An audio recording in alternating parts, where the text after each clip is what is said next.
Chapter 1286. Mu Sheng felt waves of pain in his chest. His heart was already in a state of failure. Now that he was agitated by Yin Shishi's words, he froze and found it hard to move. His face alternated between green and white as his breathing quickened. He clutched his chest tightly, his face contorting in pain. Yin Shishi did not know what condition he was in. She thought that the old man was pretending to be pitiful to gain her sympathy. Was it useful to pretend to be pitiful? She would never forgive him. Thinking of her mother being buried in a sea of fire, Yin Shishi hated him even more. She said coldly, "You leave. I don't want to see you again." Mu Sheng clutched his chest and did not move. He only bit his lower lip and looked at her with a face full of pain. Yin Shishi sized him up and asked, "Why? You're not leaving? You're not leaving, are you?" After a pause, her lips twitched, and she said expressionlessly, "Fine. If you're not leaving, I'll leave." With that, Yin Shishi turned around and walked toward the door. Mu Sheng finally panicked. He hurriedly reached out to pull her, but halfway through, his whole body suddenly convulsed. He stiffened and collapsed to the ground. Seeing this, Mu Yaja was startled. He walked forward and supported him with his strong arms. Yin Shishi turned her head when she heard the strange commotion, only to see the old man fainting from anger. Her face stiffened at once. Mu Yaja lowered his head to look at the old man with a cold face. When he raised his head and met Yin Shishi's startled gaze, he lightly reminded her, "The old man's health is not good." Hence, he carried the old man in his arms and hurriedly left the ward. Yin Shishi furrowed her brows in a daze. Without thinking much, she subconsciously followed Mu Yaja's footsteps. By the time they arrived, Mu Sheng had already been sent to the emergency room. The door was tightly shut, and Mu Yaja was sitting outside with a cigarette between his fingers. He was deep in thought with a frown. She slowly walked up. She seemed to have realized that the words she had said in front of the old man were too hurtful. For a moment, she felt a little vexed. Yin Shishi lowered her head and leaned against him.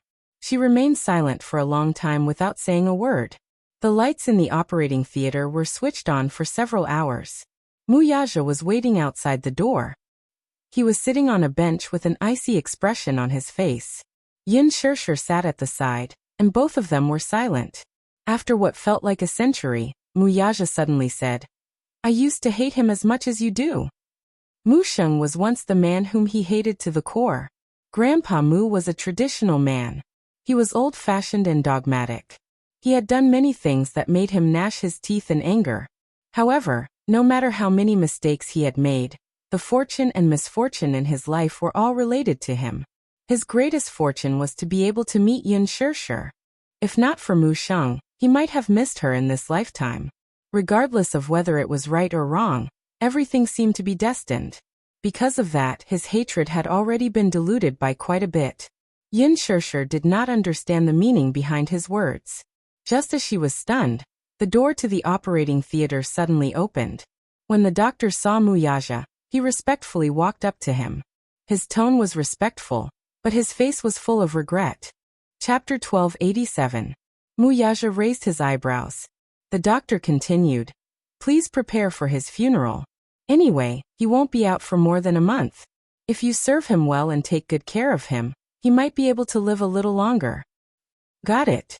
He was not surprised by this outcome. He knew very well that Mu Sheng's condition was terrible. He was struggling at death's door. Every day he lived was a day less. Yin Shishi was secretly shocked when she heard this.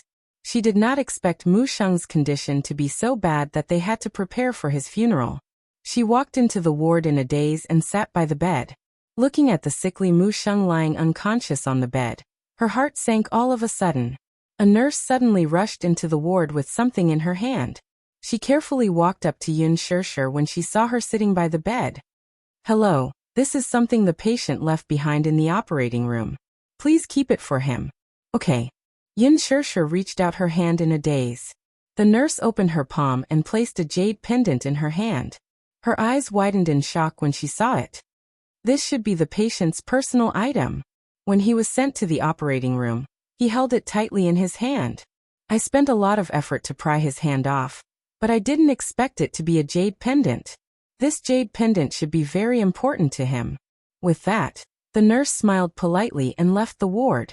Yin Shirshir held the jade pendant in her hand and carefully pinched it. The jade pendant fell into two halves.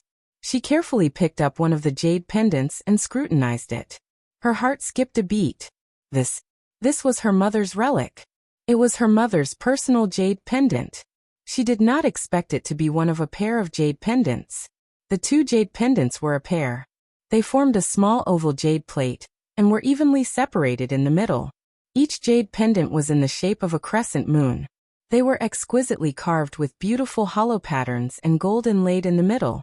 One look, and one could tell that they had been baptized for a few years. On the surface, they looked a little weathered, but the quality was excellent. When she was young, she didn't know much about jade. She only knew that this jade pendant was always worn by her mother. But now, this jade pendant had been separated from her for more than 10 years, and in the end, it had returned to its rightful owner and returned to her hands. Yin Shirshir could not help but feel a little absent-minded. This jade pendant matched perfectly with the other jade pendant.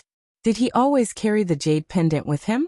Even though he had fainted, he still held it tightly in his hand and refused to let go. What kind of obsession was this? Yin Shirshir heard that Mu Xing doted on Mu Qingqing to the core. Now that she saw it, it was true. He had even put down his noble airs and humbled himself in front of her, begging for her forgiveness. She knew how important his mother was to him. Come to think of it, he also knew that he didn't have much time left. Perhaps he had some kind of obsession, and didn't want to leave this world with regrets. Yin Shirshir furrowed her brows. Her eyes were filled with emotions and her expression was complicated. Xiao Yichen walked to the door of the ward, and saw Yin Shirshir maintaining the same posture as she looked down at Mu Sheng, who was lying on the bed. His heart suddenly felt uncomfortable. He walked behind her, reached out his hand, and gently hugged her shoulder. Mommy, Chapter 1288. I heard from Daddy that Grandpa's condition isn't too good, so I'm here to visit him.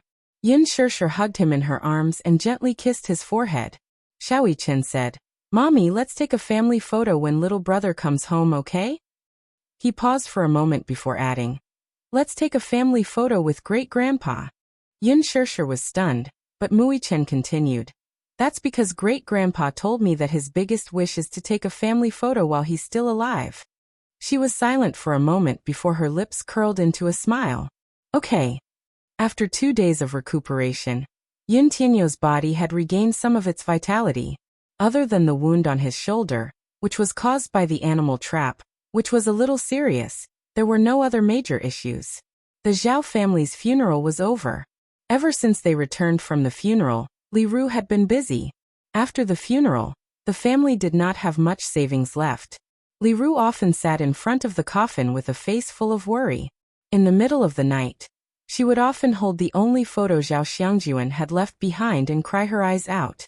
She really could not understand how a living person could pass away just like that. Zhao Linghua and Lil Pi, who were originally lively, had also become depressed, especially Lingling. Ever since she came back from the funeral, she had been sitting alone in Zhao Xiangjuan's room, hugging Zhao Xiangjuan's belongings with a dull expression. Yu got off the bed and walked to the window. Suddenly he heard some movement. He put on a jacket and saw a few children running toward a place. Lingling, come quickly. A child ran into the house and pulled Zhao Linghua, who was working, by the hand. She said excitedly, Lingling, let's go and see. There are a few beautiful cars in the village. It's so rare. Let's go take a look. No, I still have work to do. Lingling was still a little sullen. The child, however, did not allow her to explain and shouted, You can do your work when you're back. Let's go see something rare. As she said that, she pulled Lingling and ran out of the house. Yu stood in the courtyard with his brows slightly furrowed. Vermilion Bird walked up to him and said, Director Yun, the Mu family is here to take you back. Yu and Vermilion Bird walked out of the house. Just as they reached the entrance of the village, they saw a group of villagers crowded around it. Everyone's eyes were filled with admiration and reverence as they looked at the row of luxurious cars parked at the entrance of the village. Everyone raised their heads and kept squeezing forward, just to get a closer look at the cars that they could only see on TV and see what they looked like. To the villagers of Anyang village, a car was a very rare thing. The villagers had never even seen an ordinary car before, let alone a Jeep or a Mercedes-Benz. It could be seen how backward Anyang village was in the backwater. A row of cars was parked at the entrance of the village, led by a black Hummer. Its streamlined body and beautiful appearance attracted everyone's attention. The person sitting in that car must be a big boss. I've been to the city and seen cars like that. Only big bosses can afford to sit in such cars. Everyone could not hide the envy in their eyes. Chapter 1289. Especially those unmarried girls in the village. When they saw him, all of them blushed and looked at him in amazement. Oh my God! This man is so handsome, just like the celebrities on TV. So handsome. Who is this man? Why did he come to our village? Look, is he looking in my direction? Don't be so smug. Muyaja was dressed in a casual suit, looking neat and tidy. One look and one could tell that he was either rich or respectable. Everyone guessed that this man must be a big boss from the city. Looking at his attire and his elegant and extraordinary temperament, it was obvious that he came from a wealthy family. How could an ordinary person have such an extraordinary temperament? Even though they were separated by a distance, the man's tall and handsome facial features, as well as his cold and noble aura, could not help but be deeply shocked even though they were dozens of meters away. There was an invisible air of nobility around this man. He was like a proud dragon that made people involuntarily submit to him. Such a person, no matter where he appeared, was like a god that could not be ignored. Zhao Linghua was also shocked by the man's handsome and tall figure. Growing up in the countryside, she had seen many dark-skinned, stocky men, but it was rare to see someone who was even more dazzling than the celebrities on TV. He was as elegant as a high and mighty prince. Ling Ling had never seen such a good-looking person. Even if it was just a glance, she could not shift her gaze away from him. Suddenly, her gaze fell on the man's face, and she could not help but frown slightly. She felt that this man's eyebrows were somewhat familiar. Yu. That little brother? Ling Ling was shocked. This man looked so much like little brother. Especially that pair of eyes, they were very similar. At this moment, another woman came out of the car. She was wearing a black dress. It was graceful and elegant, beautiful and refined. Although it was an ordinary dress, it made her look extremely elegant and noble. She had an elegant temperament. Everyone was shocked again. The woman in front of them seemed to be made of jade. She was exquisitely carved, delicate like a porcelain doll. Her skin was so delicate and white. Her face was flawless like white jade. Her facial features were exquisite beyond compare. She was pure and beautiful. So beautiful. This woman is really beautiful. Look at her skin. It's so white and smooth. It's as beautiful as jade. Her hair is so long and black, just like satin. Her eyes are so beautiful. Just one look and my soul is about to be taken away by them. The girls in the city are really different. They take such good care of themselves. The villagers exclaimed one after another. Some of the young ladies couldn't help but feel ashamed of their inferiority. They lowered their heads to look at their own rough hands from farm work, and then looked at the woman's slender fingers. Their faces couldn't help but darken. As soon as Yun Shirshir got out of the car, she saw the villagers gathered at the entrance of the village. She couldn't help but be startled, and then she politely smiled at them. This smile was like 100 flowers blooming. Some people even felt a little dizzy. This big sister looks really good when she smiles, just like the beautiful princess dolls on TV. Chapter 1290. A few children surrounded Yun Shirshir and chattered, their faces full of yearning. Yu was blocked by the crowd and couldn't see what was going on at the entrance of the village. He could only hear the sounds of exclamations coming one after another. Red Sparrow followed beside him. She was afraid that the crowd would squeeze him. So she lowered her body and hugged him with one hand while using the other to push the crowd aside. Her strength was really amazing. With just a wave of her hand, a burly man was pushed aside by her as if she was a rich girl. The man almost fell over. He turned around and was about to curse when he saw Red Sparrow's cold eyes. He was so scared that he immediately shut up. Red Sparrow was very tall, at 1.8 meters, and had an extremely domineering aura. When Yu saw this scene, he thought to himself, the women of Mercenary Paradise are really different. He thought that Lisa was already amazing enough. He didn't expect Red Sparrow to be one of the top female devils in mercenary paradise. His valiant martial strength, coupled with his pair of ice-cold eyes, was extremely frightening. Yu Yu. Lingling's voice suddenly came from the crowd. When she saw Yu Yu, her eyes widened and she hurriedly called out to him. The slightly urgent shout was so abrupt in the crowd that it startled Yin Shirshir. Yu Yu. She seemed to have heard a child call out Yu Yu's name. Where was Yu Yu? Yin Shirshir hurriedly walked toward the crowd. Mu Yaja grabbed her and pulled her back to his side. What's wrong? Don't walk around. Mu Yaja glanced at Minyu from the corner of his eyes. Why are there so many people around? Minyu broke out in a cold sweat.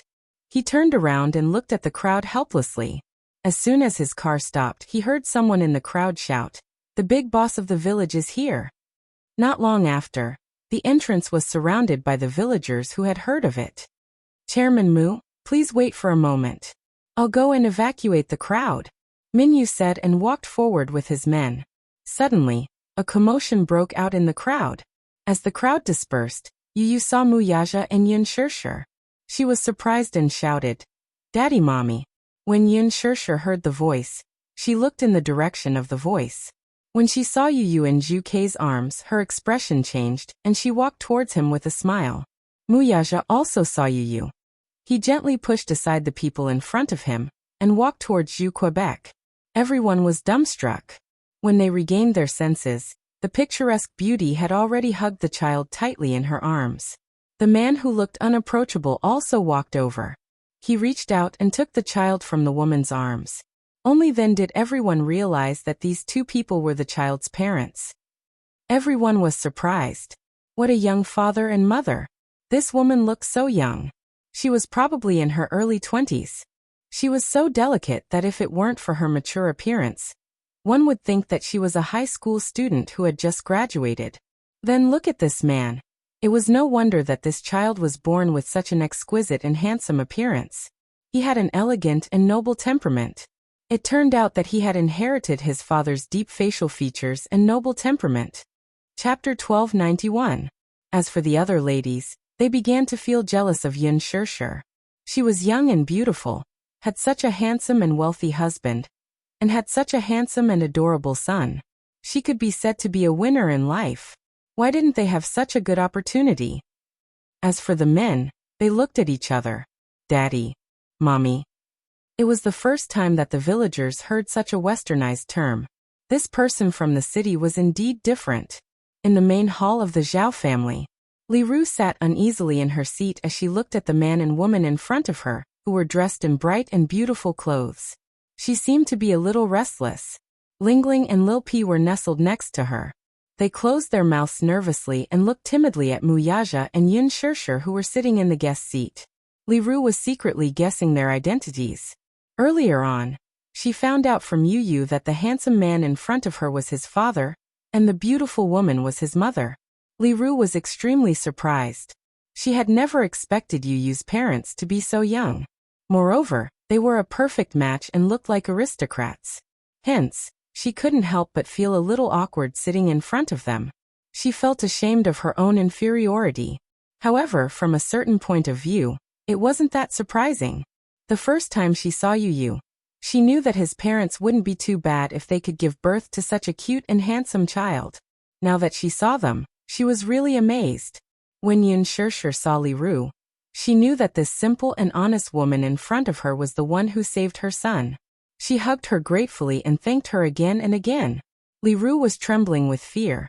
She didn't even dare to hold Yin Shirshir's hand for fear of dirtying it. Yin Shirshir didn't know what she was thinking. She held her hand and smiled gently. This made Li Ru feel an inexplicable sense of inferiority. She hurriedly welcomed them into the house. Li Ru served them tea and said carefully, "It's just plain tea. I hope you don't mind." "You're too polite." Yin Shirshir smiled. Li Ru's face turned even redder. She rubbed her hands on her apron and returned to her seat. However, she seemed inexplicably uneasy. Lingling suddenly said sincerely, Yu Yu, your mother is so beautiful." The boy's lips curled into a smile when he heard that. Yin Shirshir smiled at Lingling when she saw her hiding timidly. Seeing Yin Shirshir smile at her, Lingling blushed and asked shyly, "Beautiful auntie, are you here to take you home?" Yin Shirshir smiled and said, "In. Thank you for taking care of you for the past 2 days. Today, I'm here to bring you home." Lingling suddenly felt a little reluctant to part with him. At the side, Dowdis suddenly said sarcastically, "Humph. He was a jinx. If it wasn't for him, father wouldn't have died. He was the one who caused father's death." As soon as he finished speaking, the boy's expression changed. Li Ru and Lingling froze. Li Ru looked at Yin Shirshir's shocked expression and immediately scolded Dowdu. "Don't spout nonsense." "Mother, I'm not spouting nonsense. He was the one who caused father's death." Dowdu whined pitifully. "What do you mean?" Muyaja furrowed his brows and his handsome eyes flashed with a cold light. Dowda glanced at him and shrunk timidly to one side. She seemed to be extremely afraid of his cold aura. She even stuttered when she spoke. Chapter 1292. "I'm not spouting nonsense. If not for this troublemaker, father wouldn't have died." As soon as she finished speaking, Dowda felt a lump in her throat. She grabbed her mother's clothes and cried sadly. Li Ru's face was full of awkwardness. Lingling, who was standing at the side, seemed to have lost all her strength at the mention of this sad matter. Her eyes reddened. Deep down, she knew that this matter had nothing to do with Yu, but if not for Yu, her father would be fine. However, she was very clear about gratitude and grudges. She did not blame him. Dowdu, however, was not as clear-minded as her. Having lost her father at such a young age, she put all the blame on Yu. Yu pursed his lips and snuggled into Yin Shirshir's embrace. His eyelashes drooped a little forlornly. He was obviously a little sad, too. Li Ru immediately tried to smooth things over. "The child is immature and said some unruly things. Please don't take it to heart." What exactly happened? Yin Shirshir keenly sensed that this matter was not as simple as it seemed. She wanted to get to the bottom of it. When Li Ru heard this, she sighed but did not say anything. She did not blame Yu, but the pillar of the family had collapsed. As a widow and an orphan with 2 children, she really did not know what to do in the future. Yu had instructed Vermilion Bird to give her a sum of money.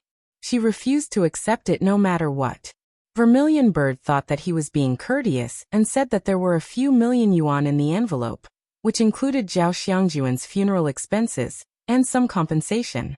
She regretfully said that a human life could not be measured by money, but at the same time, on behalf of Yin Tianyu, she conveyed that if there was anything she needed in the future, just let her know. Li Ru's tears fell the next second. It turned out that the collapse of the family's pillar in the village was not something that could be measured by money. What was the use of money? In Anyang village, the rice that every household ate was grown in their own fields, the firewood was chopped from the mountains, and the oil was obtained from the oil mill. All of this required a man to bear the responsibility. She was an orphan and a widow. Without a man to support her in the family, she would definitely be bullied. Who knew if someone would gossip behind her back? Today, as soon as she left the house, someone followed her behind and scolded her for being a jinx. Her in-laws had already spat on her because of Zhao Xiangjuan's death. Li Ru's heart was bitter. Dowda leaned against him with red eyes. She pursed her lips and didn't say anything. When Yu saw this, she couldn't bear it and whispered into Muyaja's ear, "Daddy, Uncle Zhao's death is indeed related to me. If it wasn't for me, the Zhao family wouldn't have fallen into such a miserable state. Bring them back to the capital." Muyaja frowned and looked at him. "What's going on?" "It's him." When Yu mentioned this name, the anger in her eyes could no longer be concealed. Even if he did not find out the identity of these assassins, he judged that they were most likely the pursuers sent by Mu Lianjue. It seemed that they had the intention of dying together. These people did not leave any leeway for them, and did not care about life or death. If not for Zhao Xiangjuan, he might not have been able to tell whether he was dead or alive. Yu whispered in his ear, and recounted what happened after he was rescued by Zhao Xiangjuan in a concise manner. Chapter 1293. This Mu Lianjue was really gutsy. He actually dared to kill a child. He even sent out so many vicious assassins. How ruthless! How ruthless! Everyone who came from the Mu family was so ruthless. Yun Shirshir could not hear what Yu Yu and Mu Yaja were whispering to each other, but just by looking at the man's sullen face, she was frightened by the intimidating aura he exuded. "What's wrong?" she asked softly as she covered the back of his hand. Mu Yaja sneered inwardly. His murderous intent was boiling, but he quickly regained his composure. "Nothing," he replied. He did not want her to be involved in this matter. Mu Yaja said to Li Ru, "First of all, I'd like to express my regret about this matter. No matter what the reason is, we'll take responsibility for it. If you're willing, we'll bring you to the capital. How about it?" "The capital?" Li Ru was a little restless. "This isn't appropriate, is it? After bringing you to the capital, I'll arrange a place for you to stay and the best education for the two children." Minyu, who was at the side, said, "Please put it down. Since Chairman Mu has put this on the table, he'll arrange the best place for you to stay. Not to mention anything else, you and the two children won't have to worry about food and clothing for the rest of your life. After all, you've done the little master a favor, so please let us repay your kindness." Lingling's eyes widened in shock when she heard this. Minyu continued, "Forgive me for being blunt, but Chairman Mu made this arrangement because your husband passed away and the family has lost its pillar of support. He's afraid that you and the two children will be bullied, so he made this arrangement.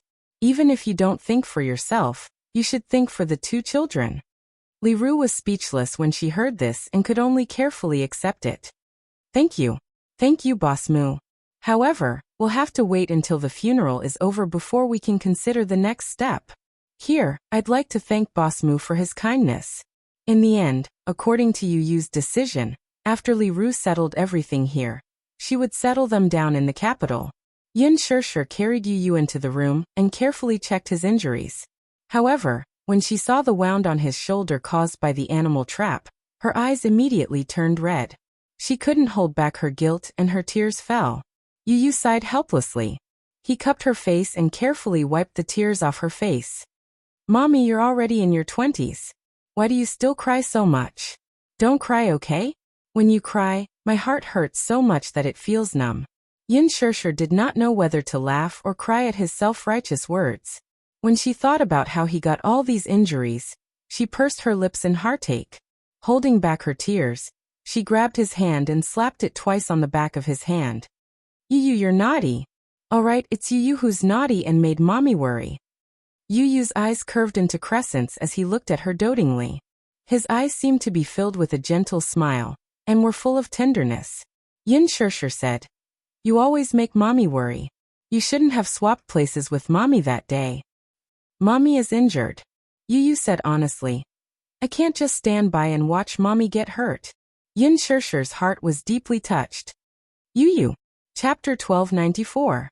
Yu Yu looked up at her, then jumped into her arms and wrapped his arms around her waist. "Mommy, I really love you. No matter what it is, as long as you're happy, I'm willing to do anything." Yin Shirshir sighed in her heart. This child was so precocious and could even say such touching words. She had mixed feelings. She didn't know if she should be touched or feel complicated. She gently caressed his face. "Yu Yu, Mommy loves you too. She loves you more than life itself." Yu Yu quietly gazed at her face and asked carefully, "Then no matter what Yu Yu becomes, Mommy will still love Yu Yu?" "Yes. No matter what Yu Yu becomes, Mommy will still love Yu Yu. That's enough." Yu Yu smiled contentedly and hugged her tightly.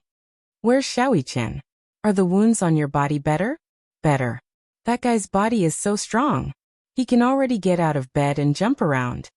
However, out of consideration, she didn't bring Xiaoyi-chen with her. Because of this, little Yi-chen was probably still sulking at this moment. The family of three decided to head back to the capital after lunch. Li Ru prepared a table of sumptuous dishes. In order to entertain them, she served all kinds of fish and meat.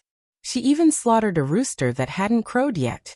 The free-range chicken that they raised at home was very tender. When Yin Shirshir and Yu Yu walked out, Mu Yaja was already seated. However, Li Ru, Lingling, and Lil Pi seemed a little uneasy. They sat in their seats and secretly sized up Mu Yaja's handsome side profile. Lingling carefully sized up Mu Yaja. In her heart, she was a little envious of Yu Yu. Yu Yu's father was so handsome. He sat expressionlessly on the wooden bench.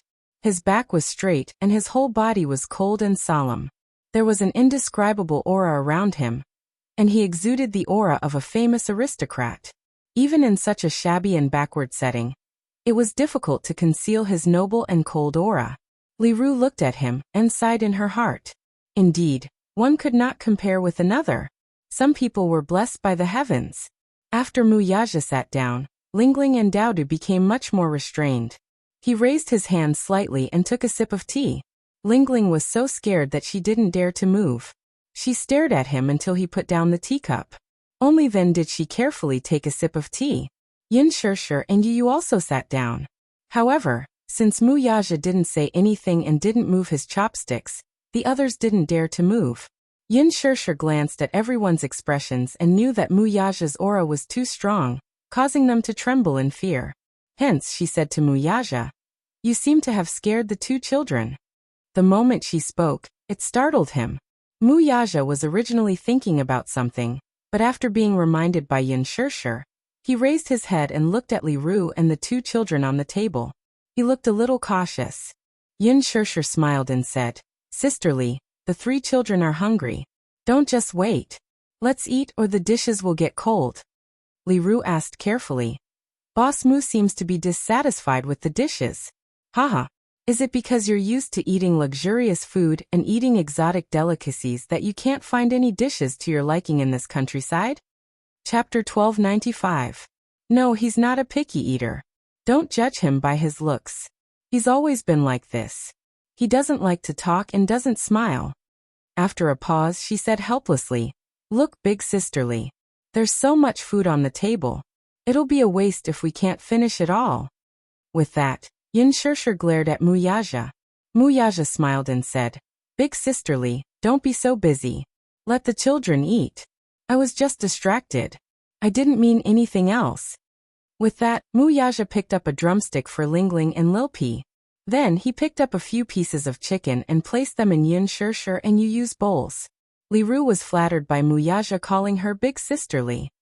When she saw him put the drumsticks in Lingling and Lilpi's bowls, she became even more nervous. She pinched the corner of her shirt and said nervously, "Boss Mu, can you give Yuyu one of these drumsticks?" Lingling stared at the drumstick in her bowl. Her mouth was gluttonous. Just as she was about to pick it up with her chopsticks and take a bite, Li Ru glared at her.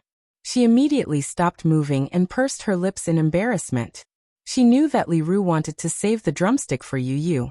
Yin Shirshir smiled and tried to ease the atmosphere. "Big sisterly, what are you doing? Look at how scared the children are. If the children like drumsticks, let them have them. Our Yuyu doesn't like drumsticks." Yuyu quickly added, "Auntie, I really don't like drumsticks. Let Lingling have them." "That's right. Big sisterly, let's not be so polite. You treat us as family. If you're so polite, we'll feel uncomfortable," Yin Shirshir said helplessly. Only then did Li Ru nod, and let out a few simple and honest laughs. Mu Yaja interacted with Lingling and Lilpi from time to time. Although his tone was cold, his gaze was gentler. Every time Lingling spoke to him, her face would turn red. This uncle is so handsome. Especially those eyes. They were deep and mesmerizing with long eyelashes. When he spoke, the corners of his eyes were slightly curved, revealing a playful and devilish charm, which really made her heart jump. Li Ru was even more flattered. She had heard from the villagers that the man's appearance today was very impressive. She then recalled what the man's assistant had said to them. He had even said that they would not have to worry about food and clothing for the rest of their lives. Then how powerful must this man be? He must be a big boss with a good net worth. Eating at the same table as the big boss, it was inevitable that she would feel reserved. Mu Yaja took a sip of the chicken soup. Li Ru had specially stewed chicken soup for Yuyu. The chicken soup tasted pretty good, so Mu Yaja scooped up another spoonful and sent it into Yuyu's mouth. He didn't forget to carefully blow on it and dip it in. When he was sure it was cold, he fed it to him. Yuyu drank a mouthful happily. Mu Yaja raised his eyebrows. "Is it good?" "Yes, it's good. Auntie's cooking is amazing." Yuyu was not stingy with his praise. Li Ru blushed and tried to avoid it. Mu Yaja scooped up another spoonful of soup and fed it to Yuyu. Yin Shirshir looked at this scene, and suddenly felt a little dazed. This was probably Muyaja's most charming moment. When he looked at Yu Yu, the gentleness and adoration in his eyes were almost unconcealable. Chapter 1296. This man had always given her the impression that he was domineering and cold. However, at this moment, the sharpness and coldness of the past had faded from his body. When he looked at Yu Yu, he lowered his head and the tenderness in his eyes was almost overflowing. When he smiled, he was really the most charming. His sexy thin lips were slightly curved into a mesmerizing curve. Ling Ling was extremely envious. She looked at him eagerly and suddenly felt a trace of disappointment in her heart. Suddenly, a tender little hand holding a pair of chopsticks picked up a piece of vegetable and placed it in her bowl. When she looked up, she saw Yu Yu smiling and saying, "You can't just eat meat. You should eat more vegetables." His smile was so warm. It warmed her heart. Ling Ling nodded. Okay. At this moment, the outside of the Zhao family's house was filled with people. Many people were asking about the young couple's background. After dinner, they sat and chatted for a while before Muyaja decided to leave. Li Ru politely asked him to stay. "Don't you want to stay for a while longer?" Muyaja said, "I won't take up any more of your time." "It's not a problem at all. There's no such thing." Li Ru was still enthusiastic. "Sisterly, there's still a child waiting at home," Yin Shirshir said with a smile. After exchanging a few pleasantries with Li Ru nodded. Before leaving, she grabbed Yu Yu and stuffed the envelope into his arms. "My dear child, I can't accept this much money. Give the money to your parents and tell them that I can't accept it." She was so simple and honest that when she took out the check from the envelope and saw that it was a few million, she was immediately shocked. She even felt that the envelope was so hot. In her entire life, she had never seen a fraction of the amount on the check. However, Yu Yu pushed her hand back. "Auntie, just accept it. This is a small token of my appreciation. Just accept Daddy's goodwill." "This? Auntie, thank you. But I'm also very sorry about what happened this time. However, since Uncle is no longer around, I will take on the responsibility of taking care of you." Yu Yu said obediently. Li Ru's heart warmed and she was touched. Tears welled up in her eyes and her lips trembled, but she couldn't say anything in the end.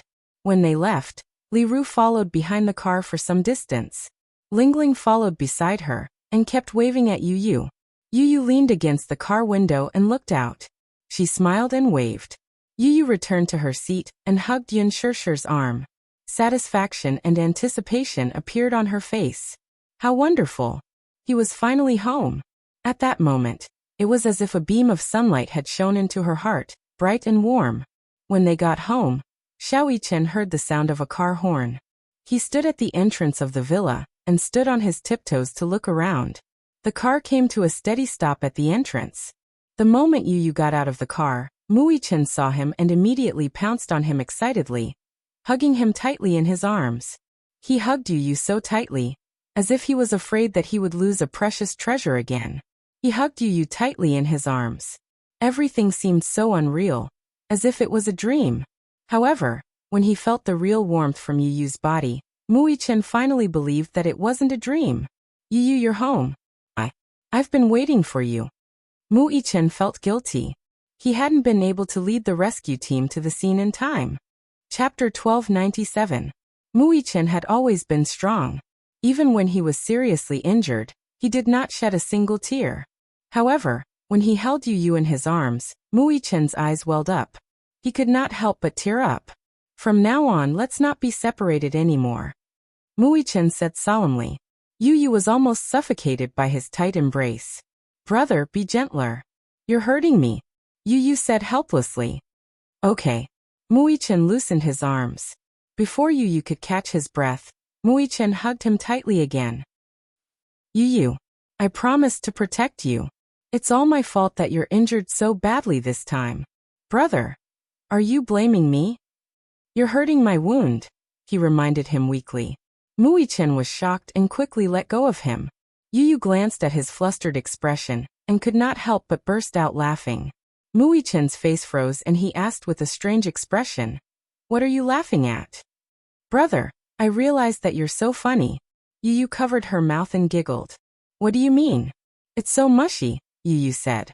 Muichin smacked his lips and his heart turned cold. Yu touched his hair helplessly. Good boy. Didn't I go home? Muichin's face turned red strangely. However, he was greedy for the warmth of Yu's palm and smiled. Yin Shirshir and Muyaja walked over.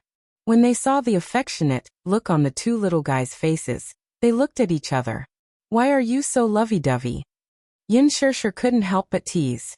She felt gratified to see that the two little guys had such a good relationship. He could still remember how Yu had rejected Muichin when the two of them had first met. They were not close to each other at all. Now that the relationship between the two brothers was so good, she felt a lot more relieved. Yu could only rub his forehead helplessly at her teasing. However, he heard Yin Shirshir say, Xiaoichen, you looked like a woman in ancient times who longed for her husband to come home. Muyaja added, the Amma stone. Yin Shirshir immediately agreed. Yes, the Amma stone. Xiaoichen didn't know what the Amma rock was. Yu, who was standing at the side, understood. Her face froze for a moment, and she said angrily, Mommy. He pouted and pretended to be angry. Xiaoichen didn't understand. Yu, what does Mommy mean by the Amma stone? Yu said seriously, you don't understand. Don't ask. Muichin pouted dejectedly. Yin Shirshir was even more amused. She went forward and hugged the two children. These two babies were so funny. She secretly laughed in her heart, and couldn't help but reach out to scratch Muichin's nose. Yu and Muichin looked at each other and smiled. When they got home, Yin Shirshir specially cooked a sumptuous dinner for the two children. She hadn't cooked for a long time, so her culinary skills were a little rusty. Naturally, she couldn't compare to Yu's culinary skills. However, she put in a lot of effort, and the taste was not bad. Compared to before, her culinary skills had improved. Muichin was full of expectations for Yin Shirshir's culinary skills. When the dishes were served on the table, he couldn't wait to taste them. Then he raised his eyebrows in approval. Mommy's culinary skills are amazing. Really? Then eat more. Yin Shirshir was encouraged. Muyaja, who was standing at the side, didn't hold back and said, It's just passable. Chapter 1298. Upon hearing that, Yu crossed his arms in dissatisfaction and glared at him. Daddy, I'll give you another chance to re-evaluate this. The threat in his eyes was indescribable. Muyaja replied without batting an eyelid. It's not bad. Yin Shirshir. Muichin. Yu felt much better upon hearing that, and his expression softened a little. He held the bowl in his hands. The rice in the bowl was warm and tasty. He suddenly felt that this happiness was not easy to come by. It was probably because he had gone through hardships that he knew how precious a peaceful happiness was. After dinner, Muichin pulled Yu to his room. He had a lot of questions to ask him. Yu gave him a brief overview of what had happened in the past 2 days. Muichin, on the other hand, was shocked by what he heard. When he learned that Mu Lianjue had sent people to hunt him down, he clenched his fists in anger. That Mu Lianjue is too despicable. He's just like a clown. He probably knows that he's lost, so he needs to jump around a little before he can feel at ease. Yu snorted coldly. ***. Muichin was so angry that he was at a loss for words. He could not wait to tear him into pieces with his own hands. Yu dialed Li Hanlin's number. When the call got through, the latter thanked the heavens and expressed his relief when he learned that he had returned home. Director Yin, you're back. I was so worried. Li Hanlin was really scared out of his wits by what had happened to him. Yu replied faintly, I've troubled you with a lot of things during my absence. Director Yin, these are all part of my job. There's no trouble at all. After a pause, Li Hanlin probed cautiously. Director Yin, is it convenient for you to make a trip to the office now?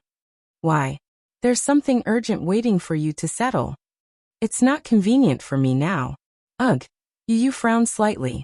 Judging from Li Hanlin's tone, it seemed like there was indeed something important. He thought for a moment, and decided to make a trip to the company. Hence, he went to look for Muyaja and bluntly explained the reason. Daddy, I'm going to the company. I need you to cover for me, okay? He asked. Muyaja frowned. You've just returned home and you're still injured. What are you planning to do? Something important. Yu emphasized. But I don't want mommy to know about my identity for the time being. So, if necessary, I need you to cover for me. Muyaja pondered for a moment. All right. I'll send you to the entrance of the company, but it can't take too long. All right. Hence, Muyaja covered up for Yu. He said that the child had returned and was craving for desserts from the famous shop in the city center. Yin Shirshir wanted to go with him. However, Muyaja asked her to stay at home and accompany Xiaoyichen. Xiaoyichen was still injured and needed to rest. He could not move around too much, so Yin Shirshir agreed. Muyaja successfully covered for him and sent him to Leji's headquarters. Yu asked him to wait for him outside the company and to call him when he arrived. Muyaja smiled and teased. Can't I enter your company, Director Yin? Of course. After all, there are some business secrets that I can't let you know. Yu pretended to be arrogant and crossed his arms. Muyaja ruffled his hair. Go ahead, I'll wait for your call. Okay. Chapter 1299. As soon as Yu entered the office, he saw Gong Jie standing in front of the window. He was wearing a snow-white military suit, which made him look tall and slender. He stood in front of the window expressionlessly with a cigar in his hand. He seemed to have been waiting for him for a long time. Li Hanlin saw him and went up to him. President Yin, you're here. Yes, what's the matter? Yu asked. Li Hanlin raised his head with a complicated expression and looked in the direction of Gong Jie. Yu followed his line of sight and looked at Gong Jie. He asked in a deep voice, Young Master Gong, you're looking for me? Gong Jie turned around, but his face was gloomy. He looked at Yu with a pair of deep, unfathomable eyes. You're back. Yes. Yu smiled and sat down on the sofa. Young Master Gong, your subordinates made a lot of mistakes in this operation. Gong Jie's expression changed. They weren't careful enough and made some mistakes. I suffered a little. Tell me, how are you going to compensate me? Gong Jie asked. How do you want me to compensate you? Assign that vermilion bird of yours to me. The moment the boy opened his mouth, he laid out a shocking condition. Juke? The man tugged at his lips and asked nonchalantly, Why? Have you taken a liking to her? Yes. Yu said bluntly. Other than her, give me another secret guard. What do you think of this condition? He had a motive for making such a request. With Lisa by his side, his safety was guaranteed. However, he had to find a way to arrange a secret guard to protect his mommy, when necessary. After all, he didn't want something like this to happen a second time. The mercenaries of Mercenary Paradise were of high quality. Ordinary soldiers from the army couldn't compare to them. They were all assassins who walked in the dark and had outstanding martial arts skills. Naturally, he couldn't be at ease with them protecting his mommy. Therefore, he proposed such a condition to Gong Jie. Gong Jie smiled. Regarding his request, he was straightforward. Since you asked me for the person, I have no reason to refuse. From now on, Vermilion Bird and Njie will be at your disposal. All right. After a pause, Yu asked, Where's Lisa? Gong Jie said, Are you concerned about her? Ask her about her situation.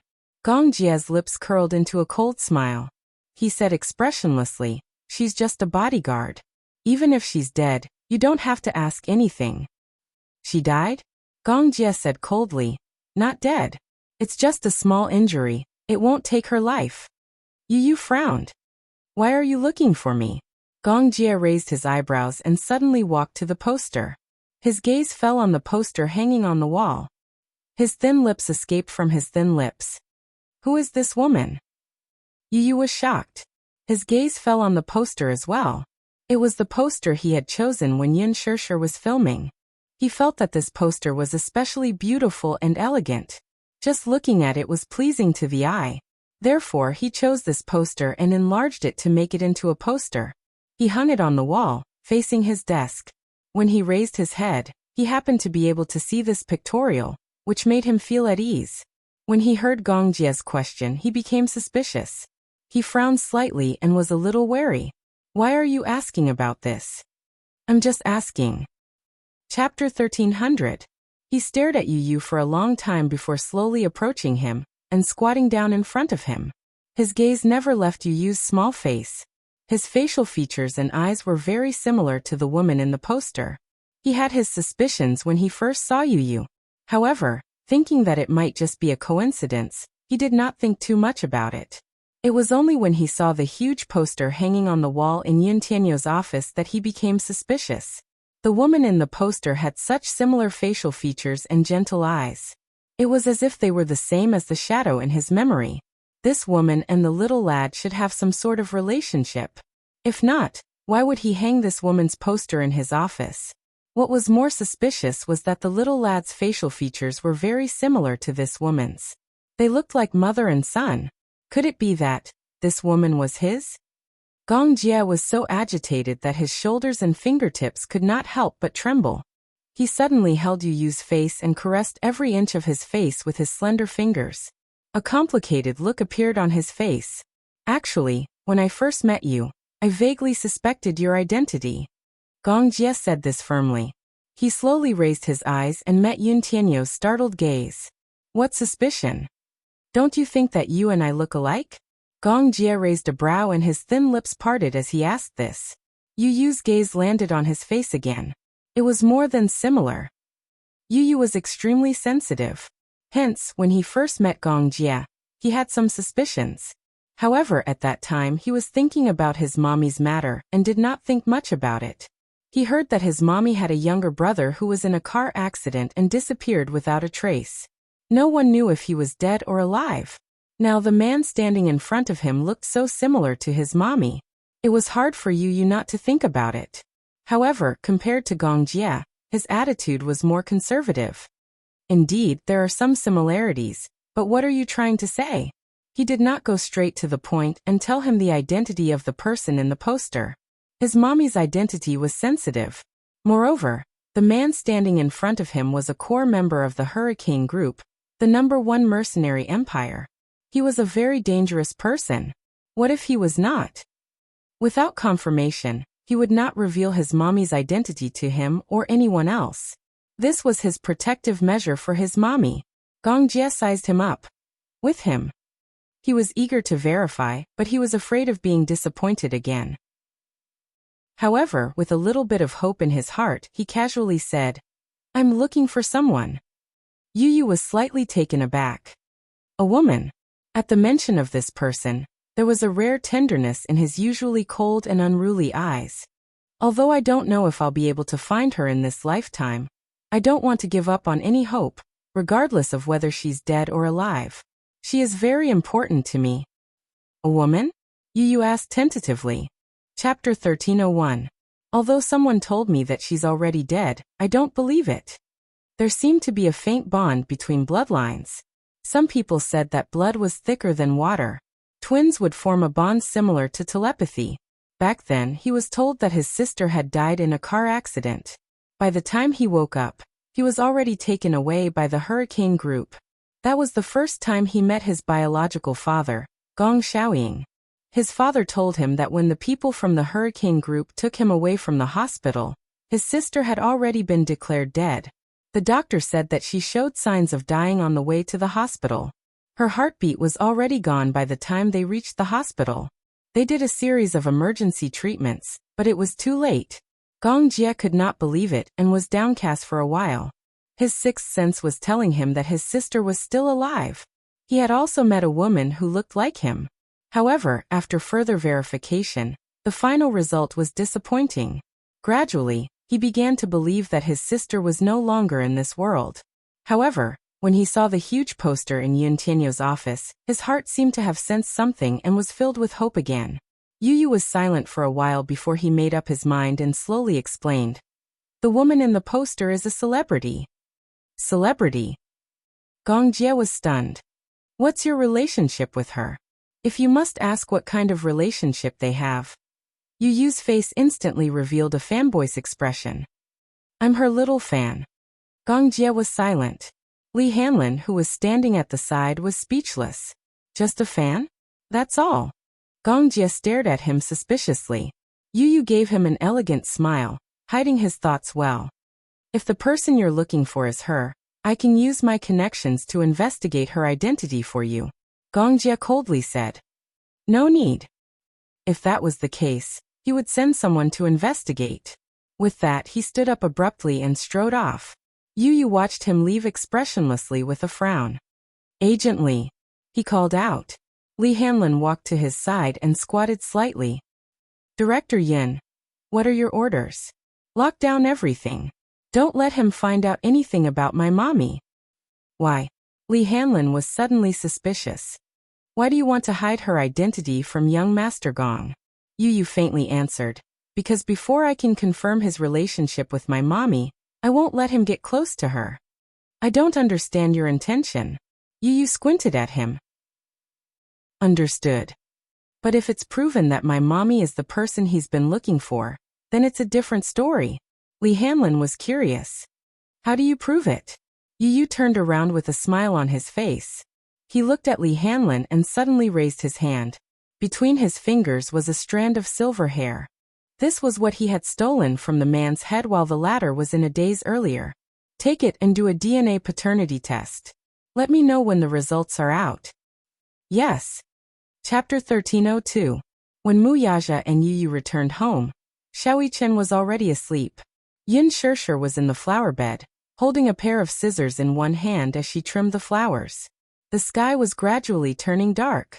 In the evening, she was half squatting by the flower bed. She held the flower bed with one hand and gently fiddled with it, trimming away the sparse branches from time to time. The injuries on her body had not healed yet. The corners of her lips were a little disfigured, but she was pursing her thin lips. Apart from being serious, her clear and beautiful face shone with a jade-like radiance. It was as if everything had been peaceful over the years. Most of the time, this woman was as beautiful as a flower, but her beauty was not ostentatious. Most of the time, she breathed quietly and lived quietly. She was so quiet that she was like a cat that had restrained its claws and arrogance. She was quietly nestled in a corner, as if she was aloof from worldly affairs. In her tranquility, she had restrained all her sharpness. Mu Yaja leaned against the door and watched her silently. She did not seem to notice his presence, and was focused on studying the flowers. Mu Yaja slowly walked toward her. Yin Shirshir suddenly sensed the footsteps behind her. She looked up and saw Mu Yaja hugging her waist from behind. His movements were very gentle as he pulled her into his embrace.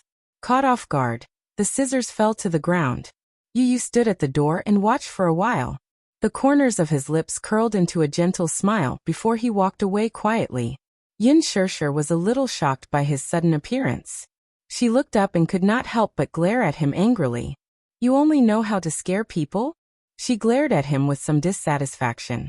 She bit her lip and suddenly smiled gently. Even her eyes were like water, making his heart skip a beat.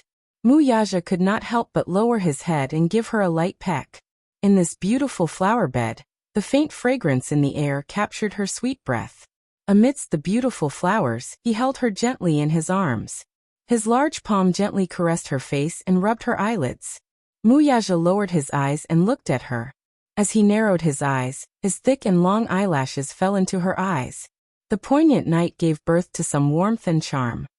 He caressed her face and began to kiss her gently. His thin lips were pressed tightly against her tender red mouth, gently rubbing against it. However, he was not in a hurry to enter. Instead, he lingered on her pink lips more often. The soft texture like a jelly made him a little lost in this gentle whirlpool. He kissed her even more deeply and with more strength. The woman in his arms was like a budding rose, slowly blooming. A beautiful fragrance could be smelled with a light sniff. His slender fingers lifted a strand of her hair. He closed his eyes and pushed the kiss even deeper. Yin Shirshir was a little nervous. In a low voice she muttered, "Don't, the children are here." If the two children saw this intimate scene, she would feel quite embarrassed. Mu Yaja harumphed. The children are tired. They're all asleep. He hugged her body with his hand and started to touch her body gently. Then he could not help but harumph. Why have you lost weight again? She had lost so much weight. During the few days in the hospital, she ate very little. Moreover, this woman seemed to have a thin physique.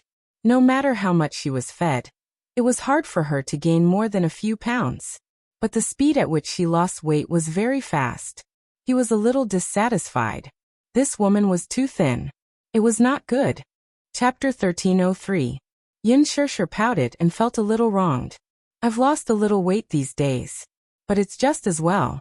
I won't have to lose weight when I'm filming a new drama soon. The camera would always magnify a person's size. Therefore, many celebrities would starve a few meals a few days before they went on screen to maintain their beautiful image in front of the camera. When she was filming The Green Apple, she gained a few kilograms for a few days. Chinzhou ordered her to go on a diet and forced her to lose 3 kilograms in 2 days. Only then would she look good on screen. Muyaja was displeased. You don't have to lose weight. Gain some weight, and your figure will be just right. But, with my physique, I don't seem to be more than 50 kilograms when I was at my fattest, Yin Shirshir said gloomily.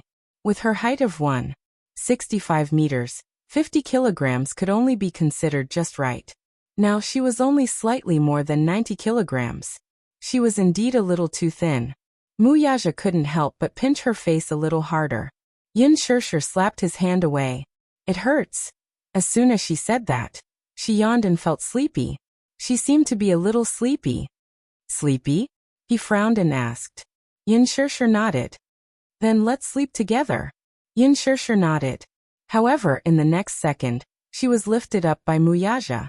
Before she could react, she was carried in his arms like a princess. Muyaja looked at the woman in his arms and smiled elegantly. My wife, it's late. It's time to rest. Yin Shirshir pursed her lips and smiled. She couldn't help but say, Who's your wife? She widened her eyes, which were full of anger. Her charming eyes were like silk, and her innocent look was extremely seductive. He couldn't help but lower his head and cover her lips again. He was reluctant to part with her. This time she didn't dodge. Instead, she met his warm kiss head-on. She naturally wrapped her arms around his neck and kissed him slowly. She mischievously used the tip of her tongue to trace the seam of his lips. Muyaja opened his mouth and sucked in a wisp of her spiritual fragrance. As they intertwined, his body gradually reacted. Yin Shirshir smiled playfully. Unexpectedly, she reached out her hand and gently touched a certain sensitive area on his body. Then she pulled it away. She bit her lip and smiled. In her smile, there was a bit of slyness, a bit of charm, and a bit of playfulness. A strange shade of red flashed across Muyaja's face. He looked up and glared at her. How dare this woman provoke him? If she did that, she would easily get into trouble. He suspected that her actions were a silent invitation to him. Muyaja narrowed his eyes and bit her earlobe gently as a punishment. He whispered into her ear. Woman, are you playing with fire? In a way, this was also a form of initiative. A hint of panic flashed through Yin Shirshir's eyes, and then she stammered. No. Then what were you doing? Yin Shirshir was a little shy under his teasing gaze. Just now, she had only done it on a whim. Now she was a little regretful. She covered her face in shame and stammered. I just wanted to test if your shaft was hard or not. She was acting shy. Muyaja smiled wickedly. Sometimes this woman could be quite adorable. He lowered his voice and bit her ear. If you want to test, you can't test it like this. Chapter 1304. Yin Shirshir peeked at him through the gaps between her fingers and covered her face in embarrassment. She felt a little embarrassing. Muyaja didn't know whether to laugh or cry at first. Then he carried her back to the bedroom and carefully placed her on the bed. Concerned about the wounds on her body that hadn't healed yet, his movements were very careful, as if he was treating a precious and fragile object. In the next second, he took off her clothes. Yin Shirshir immediately reached out to stop him. He said in a low voice, Don't move. She really didn't dare to move, until he took off her outerwear, leaving only her cute and sexy underwear. Then his tall body pressed down on her. He placed it on her body, but deliberately lightened the weight. Even so, Yin Shirshir still pushed him away in embarrassment. Ugh. Muyaja, you're so heavy. A height of 1.88 meters and a weight of more than 70 kilograms was a very heavy weight to her. Muyaja smiled mischievously. Then he reached out and hugged her. With a flip of his body, he switched positions with her and helped her sit on top of him. With this, Yin Shirshir sat on top of him in a seductive position. Yin Shirshir smiled sweetly. With a slight twist of her body, The straps on her bright and beautiful body slid down from her shoulders. When her clothes were half removed, that beautiful scene came into his view. Muyaja reached out, and just happened to be able to grasp that pair of plump jade bunnies. Yin Shirshir sensitively reached out and grabbed his hand. Then he held her hand in reverse and guided it to a certain spot. The moment her fingertips touched something hot, she was shocked and immediately retracted her hand. Why?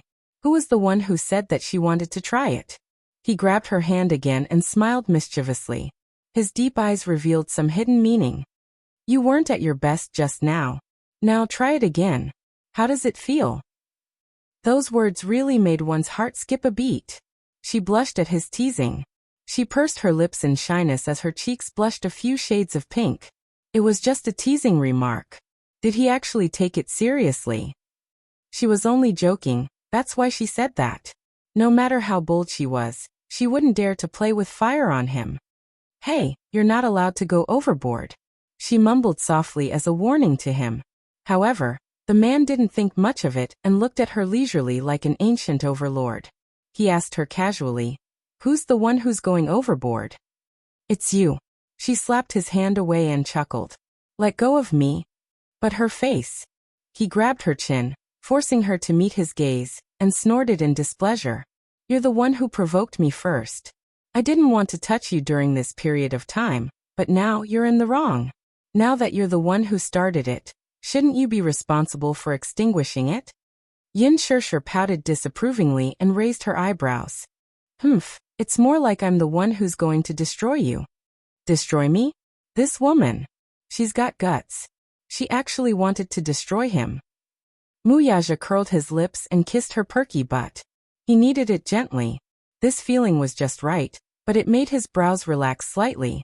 He wanted to see who would be the one to destroy who. "Sure, why don't you give it a try?" Chapter 1305. Yin Shirshir reached out to grab his careless hand. With a charming smile on her face, she looked like a seductive vixen. What greeted his eyes was a seductive scene. "Alright, stop fooling around. Sleep with me, okay?" She leaned over and laid on his body, hugging his shoulders and acting coquettishly. She was a little tired and wanted to rest. Unfortunately, his restless hands continued to roam all over her body, igniting a fire. It caused her body to react a little. Yin Shirshir became increasingly frustrated and couldn't help pinching his face. Muyaja took a step further and asked, "How are we going to sleep?" "Hey." Yin Shirshir glared at him and rebuked. "Muyaja, can you be more serious?" However, the man hooked his arm around her jade-like neck and rubbed his lips against her ear. "Am I not serious enough? How do you want me to be serious, then? Tell me. Sleep with me obediently." Yin Shirshir pressed his restless hand down and said, "Today. I really can't." The man raised a brow meaningfully as if he was deliberately teasing her. "Why can't I?" Yin Shirshir was stunned. Seeing him chuckle softly as if he was teasing her, she instantly blushed. What a meaningful question. She pouted softly and coquettishly. "I was wrong. I shouldn't have ignited the fire. Spare me, okay?" "If you want me to spare you, sure." Muyaja pinched her cheeks and said seductively, "Say something nice, Call her something nice?" Yin Shirshir racked her brains. "Yaja? It doesn't sound nice." She said softly again. "Ja," the man snorted. "It doesn't sound nice." Yin Shirshir's face fell. She looked at him with some frustration, and pursed her lips. For a moment, she didn't know what he wanted to hear. "My dear husband, no. Not today." "Why not? I won't give you another chance if you can't call out something nice." He snorted coldly and grabbed her by the throat. Then he reached his hand between her legs. Yin Shirshir cried out in surprise. She dodged sensitively and grabbed his hand in a panic. She kissed his chiseled jaw and rubbed it intimately. "My lord husband." She gently called out. Her eyes were as gentle as water, and her gaze moved. The softest part of his heart was ruthlessly and accurately struck. In an instant, one side collapsed. "Are you satisfied?" She wrapped her arms around his shoulders as a flattering smile appeared on her face. "Tonight I'll let you off." When he opened his mouth, it was an extra-legal benevolence. Yin Shirshir cupped his handsome face and kissed it. He hugged her, and placed her on the bed. Then he kissed her forehead and said, "I'll take a shower first. You sleep first." "I haven't showered either." "Together?" "No." Her face heated up, and she rejected him on the spot. Wouldn't she be digging her own grave if she took a shower with him? Otherwise, when she wiped the gun and caught fire, the shower would become an impure one. This man was full of energy as if he never knew fatigue. However, she was really tired. Once her head hit the pillow, sleepiness overwhelmed her, and she fell asleep in the next second. "Then you go shower first." He patted her butt and ordered her to take a shower first. Chapter 1306. It looked like she had really put in a lot of effort to guard against him. Muyaja curled his lips and smiled. He found it interesting. Finally, when he came out of the shower, this little woman was lying quietly on the bed, lazily resting her head on her arm. She had already fallen asleep. He got off the bed gently. First he propped himself up, glanced at her, then reached out and pulled her into his embrace. She occupied his entire body. Hugging her, he lowered his head to look at her lazy and charming posture as she slept. Only then did the man smile comfortably. Only when he hugged her, the feeling that she belonged to him felt more real. Muyaja reached out his fingers with interest and gently caressed her soft and smooth cheeks. His long fingers gently circled her silky black hair a few times, twirling it around his fingertips. He played with it, but no matter how much he played, he couldn't get enough of it. He lowered his head and gently kissed her face. "You're mine." He leaned against her ear and said these words in a deep voice. In her sleep, she seemed to be a little disturbed. She lazily reached out her hand to brush it away, but he held it with one hand. He looked deeply at her. Just looking at her sleeping face like this gave him an inexplicable sense of satisfaction. This was probably what he meant by having it. To be able to hug her to sleep, and to be able to see her sleepy face when she woke up. This kind of lifestyle was something he had never imagined. It was a little unreal, but now it was happening right in front of him. This gave him a deep and powerful sense of belonging. She belonged to him, and he belonged to her too. He stretched out his arm and let her rest her head on it. He also laid down and hugged her waist. Just like that, they fell into a dream together. The next day, when Yin Shirshir woke up, it was already morning. She didn't know when, but the side of the bed was empty. He left without a sound. Yin Shirshir's heart suddenly felt empty. When she completely woke up from her hazy sleep, she realized that he must have gone to the office. She got up, walked to the window, and pulled open the curtains. The sun was shining brightly outside. Today was a good day, with blue skies and white clouds. The capital had not seen such clear weather in a long time. Along with it, her mood after waking up earlier had also become much brighter. Yin Shirshir entered the bathroom. After washing up, she walked out of the room and saw Yu walking out with a basket of clean clothes. Yu looked at her, smiled slightly, and his eyes softened. "Mommy, you woke up so early?" "Yes. Daddy left early in the morning. He must have gone to the company." Yin Shirshir nodded and suddenly glared at him. "You, Yin Shirshir looked at the clothes basket in his hand with some astonishment. "Washing clothes?" Yu explained. I woke up early today and had nothing to do, so I washed the clothes. Right now, I'm planning to go out and dry them." Yin Shirshir smiled and immediately said, "Mommy will dry them with you, okay?" "No need. Mommy's hand is injured, right? Since you're seriously injured, you should rest well." As Yu spoke, he glanced at the bandages on her wound, and his heart ached. Yin Shirshir's heart warmed. Her little warm boy was always so considerate. Chapter 1307. He pouted and blew gently with his little pink mouth. Transparent bubbles swelled up from the blowpipe, and then floated in the air. Under the light of the sun, they refracted colorful illusions. Yu had made this blowpipe for fun when he was young. He used very simple tools to make a simple blowpipe. When Yu woke up, Xiao Chen was also awake. He stood by the side and watched as Yu cleaned the house and washed the clothes. His injuries had not healed yet, and he did not know how to do housework. There was nothing he could do to help, so he stood by the side helplessly. Yu rummaged through the cabinets and took out a toy that he had made in the past. He also poured some soap water into it and let Xiao Chen blow on it. Blowing bubbles was a childhood memory for many children. Yu Yu rarely went out when he was young. He liked to lie on the windowsill and blow bubbles with his self-made blowpipe. He specially modified it and used the blowpipe he made to blow bubbles. They were big and round. To Xiaoyichen, this toy was extremely rare. He was addicted to playing with it. He sat on the flower bed and played with it with great interest. He felt that it was very interesting. He had never played with this toy when he was young. It was simple but interesting. Especially when he saw the big bubbles that he blew floating in the wind. He felt an inexplicable sense of accomplishment. Yu Yu, quick look. I blew a big bubble. Xiaoyichen suddenly shouted excitedly. Yin Shirshir giggled and Xiaoyichen was instantly alerted. He looked up abruptly and saw that it was her. He ran over happily. Mommy, you're awake? Yin Shirshir squatted down and patted his head. Yes. Xiaoyichen, good morning. Xiaoyichen snorted and glanced at her with disdain. Humph, good morning? The sun is already shining on your butt. Mommy is such a lazy pig. Yin Shirshir was a little embarrassed. Muichen, are you asking for a beating? How dare he call Mommy a lazy pig? Then you're a lazy pig. Stupid and lazy. Yu Yu was displeased. She placed her hands on her hips and scolded him. How dare he call Mommy a lazy pig? This brat was itching for a beating. Xiaoyichen pursed his lips and chuckled. Then he hooked his arm around Yin Shirshir's arm and handed her the jar of soapy water. Mommy, do you want to play too? Blow bubbles with me. Yu Yu was speechless. Mommy, ignore him. You're not even playing with me. Xiaoyichen poked his little finger, feeling wronged. Yu Yu rolled her eyes coldly.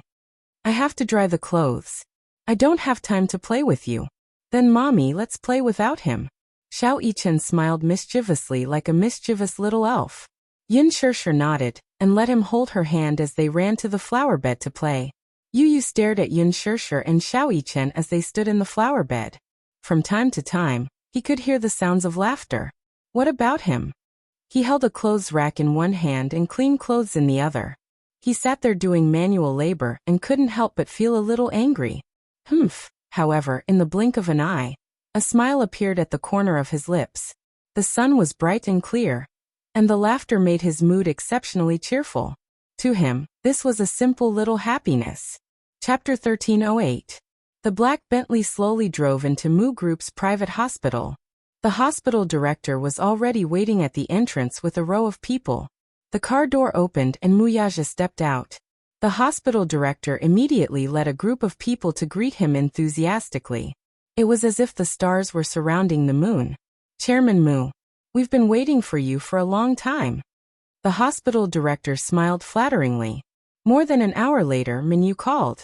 At that time, the hospital director was still immersed in some gentle village. When he heard that a big shot from the Mu family was coming and asked him to wait, he quickly dressed up and rushed to the scene. The medical industry was a lucrative industry. Most of the medical centers and private hospitals in the country were controlled by the Mu Group. As for Mingda Hospital, it was the most famous private hospital in the capital. The hospital director, Li Changda, was able to sit in this position because he was promoted by the Mu family. Therefore, he served the Mu family like they were emperors. Mu Yaja glanced at him and asked calmly, "Where is she?" He did not bother with small talk and went straight to the point. The hospital director reacted for a few seconds and his face froze. "She? May I know who you're referring to?" "Li Changda. I heard that a few days ago, my fourth uncle arranged for a woman to be admitted to the hospital. I'm here to see her." The hospital director was stunned for a while. He had not been in the hospital for the past few days, so naturally he did not know the situation. The department director behind him immediately came forward and whispered a few words in his ear. He roughly told him what had happened in the hospital over the past few days. The hospital director immediately added, "Chairman Mu, are you talking about the patient that fourth uncle arranged to be admitted to the hospital a few days ago?" "Yes." Mu Yaja seemed to have lost his patience. His voice was low and deep. The hospital director's heart skipped a beat. He said in a trembling voice, She's been controlled. Chairman Mu, I'll send someone to bring you there." With that, everyone followed behind him like stars surrounding the moon as they made their way to the hospital building. The psychiatric inpatient building. On the third floor, Muyaja walked through a long corridor. Then everyone stopped at the door of Ward 5. Open the door. The psychiatric ward was different from other wards. It had a wooden door, and when the door was opened, an iron gate appeared. Muyaja stood at the door. Through the tightly shut iron gate and the crisscrossing iron bars, he could clearly see the scene in the ward. The layout of the ward was quite simple. The walls were painted white, and there was a window that was tightly sealed with iron bars. The window and door were tightly shut, leaving only an air vent. In the empty ward, there was nothing else except for a single bed. Beside the bed, Mu Wanru leaned against the bedside with her hair disheveled. Her pair of wide and empty eyes stared blankly out of the window. Her originally beautiful hair was now as messy as a ball of withered grass. He didn't know what kind of stains were stuck on his hair, but it looked very dirty. Chapter 1309. From time to time, she would even knock her head against the wall. Compared to the noble Mu Wanru she used to be, the current her was a stark contrast. Muyaja took a step forward and stood outside the iron bars. He looked at the dazed Mu Wanru in the ward and frowned. He held his breath and focused his mind. Finally, he could make out the words that she was muttering. Child, child, child, child. Mu Wanru's cracked lips opened and closed incessantly. It was as if she had been possessed as she kept repeating these broken words. It was as if she was possessed by a demon. She twirled her hair with both hands. From time to time, she would pull and break her hair. Then she would pull another strand of hair. Her fingers were trembling as she twisted and broke her hair. She kept repeating these actions as if she had lost all sense of pain. Ha ha, child, child, my child. So miserable, so miserable. She gripped her hair in grief. She was numb as if she had gone mad. Muyaja looked at her coldly and glanced at the medical staff behind him. What's wrong with her? Minyu frowned and said, Boss, I heard that when she was sent to the hospital, her mental state was already very bad.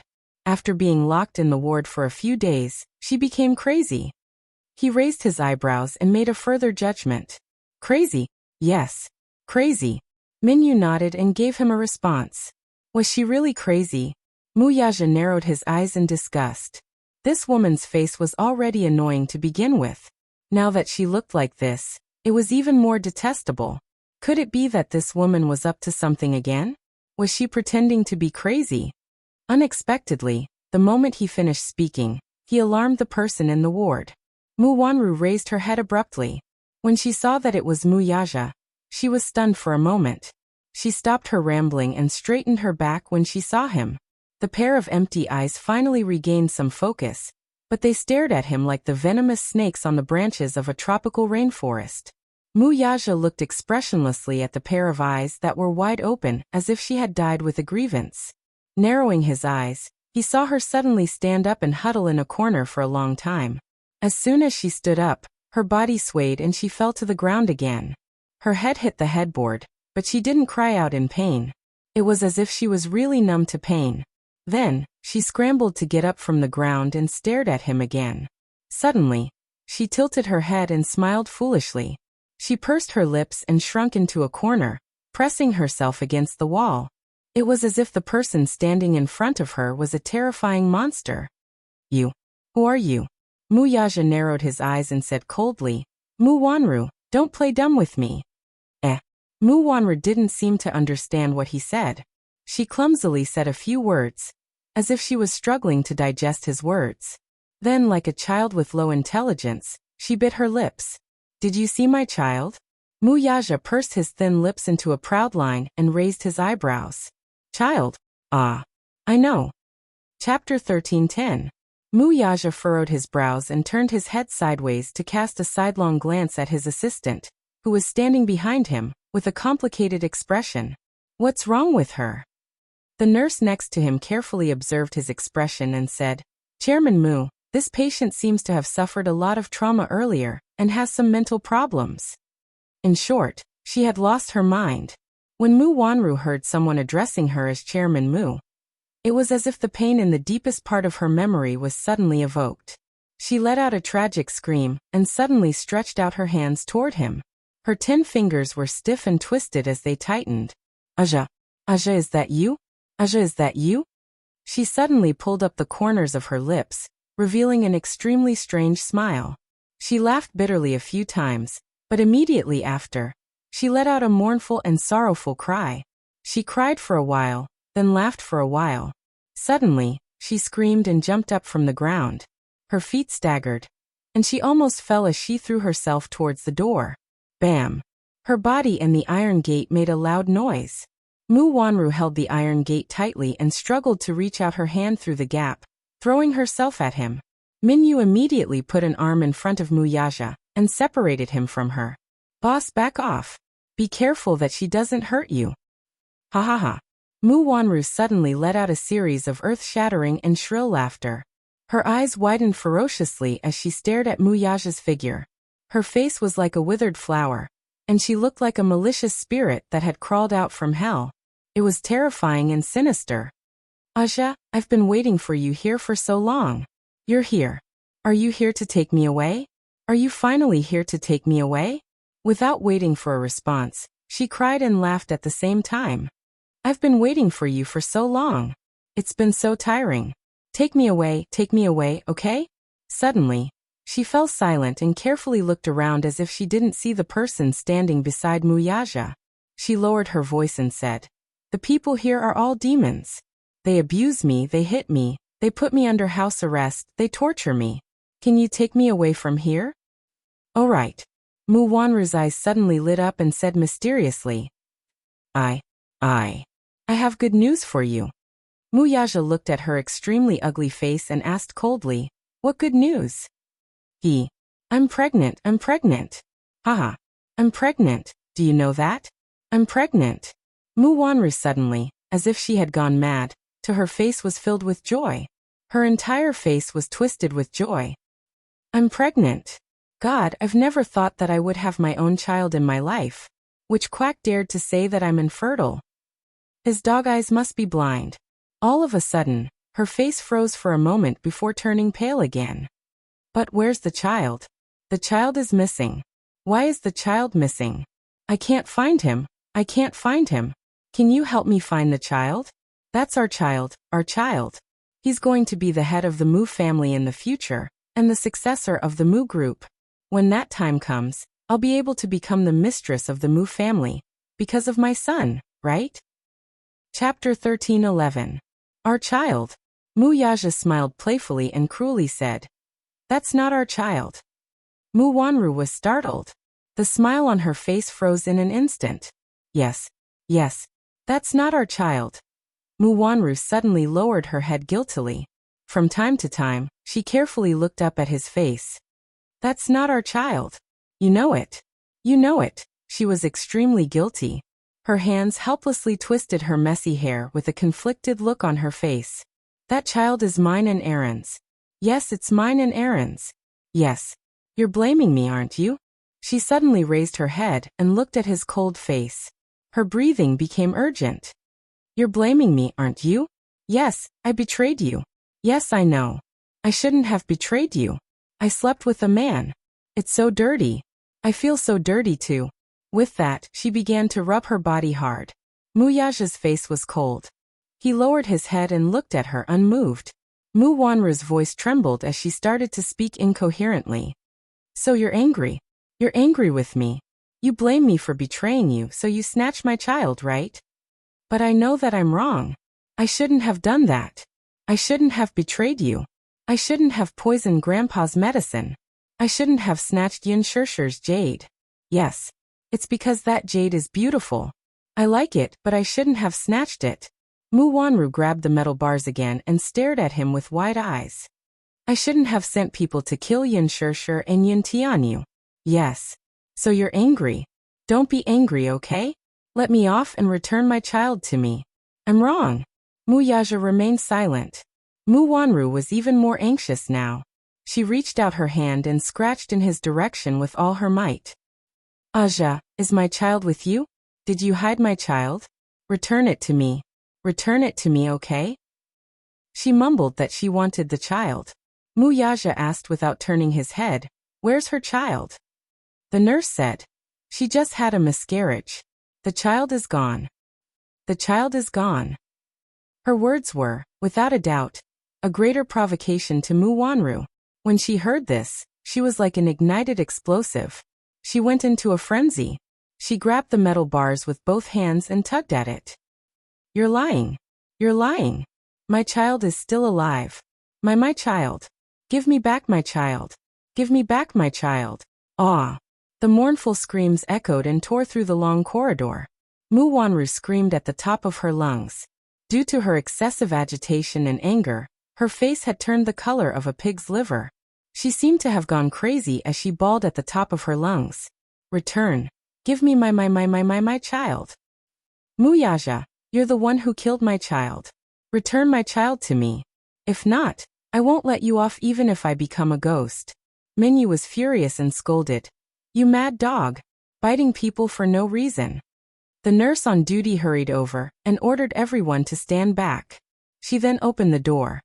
Mu Wanru was about to rush out when the nurse picked up a pillow and gently said, Your child is here? ? Chapter 13:12. Mu Wanru was called back to her senses. She turned around in a daze and her gaze fell on the pillow in the nurse's arms. It was a soft white pillow. Mu Wanru's eyes widened in an instant. Then she rushed over ecstatically and snatched the pillow from the nurse's arms. Child, my baby. The moment Mu Wanru hugged the pillow, she retracted her sharp aura. A motherly gentleness appeared on her face, and her eyes became docile. Baby. Sob, Mommy misses you so much. The medical staff behind her looked at each other. Taking advantage of this moment, they quickly rushed forward and swiftly gave her a dose of tranquilizer. Mu Wanru's body trembled violently. Then, her eyes rolled back and her entire body went limp.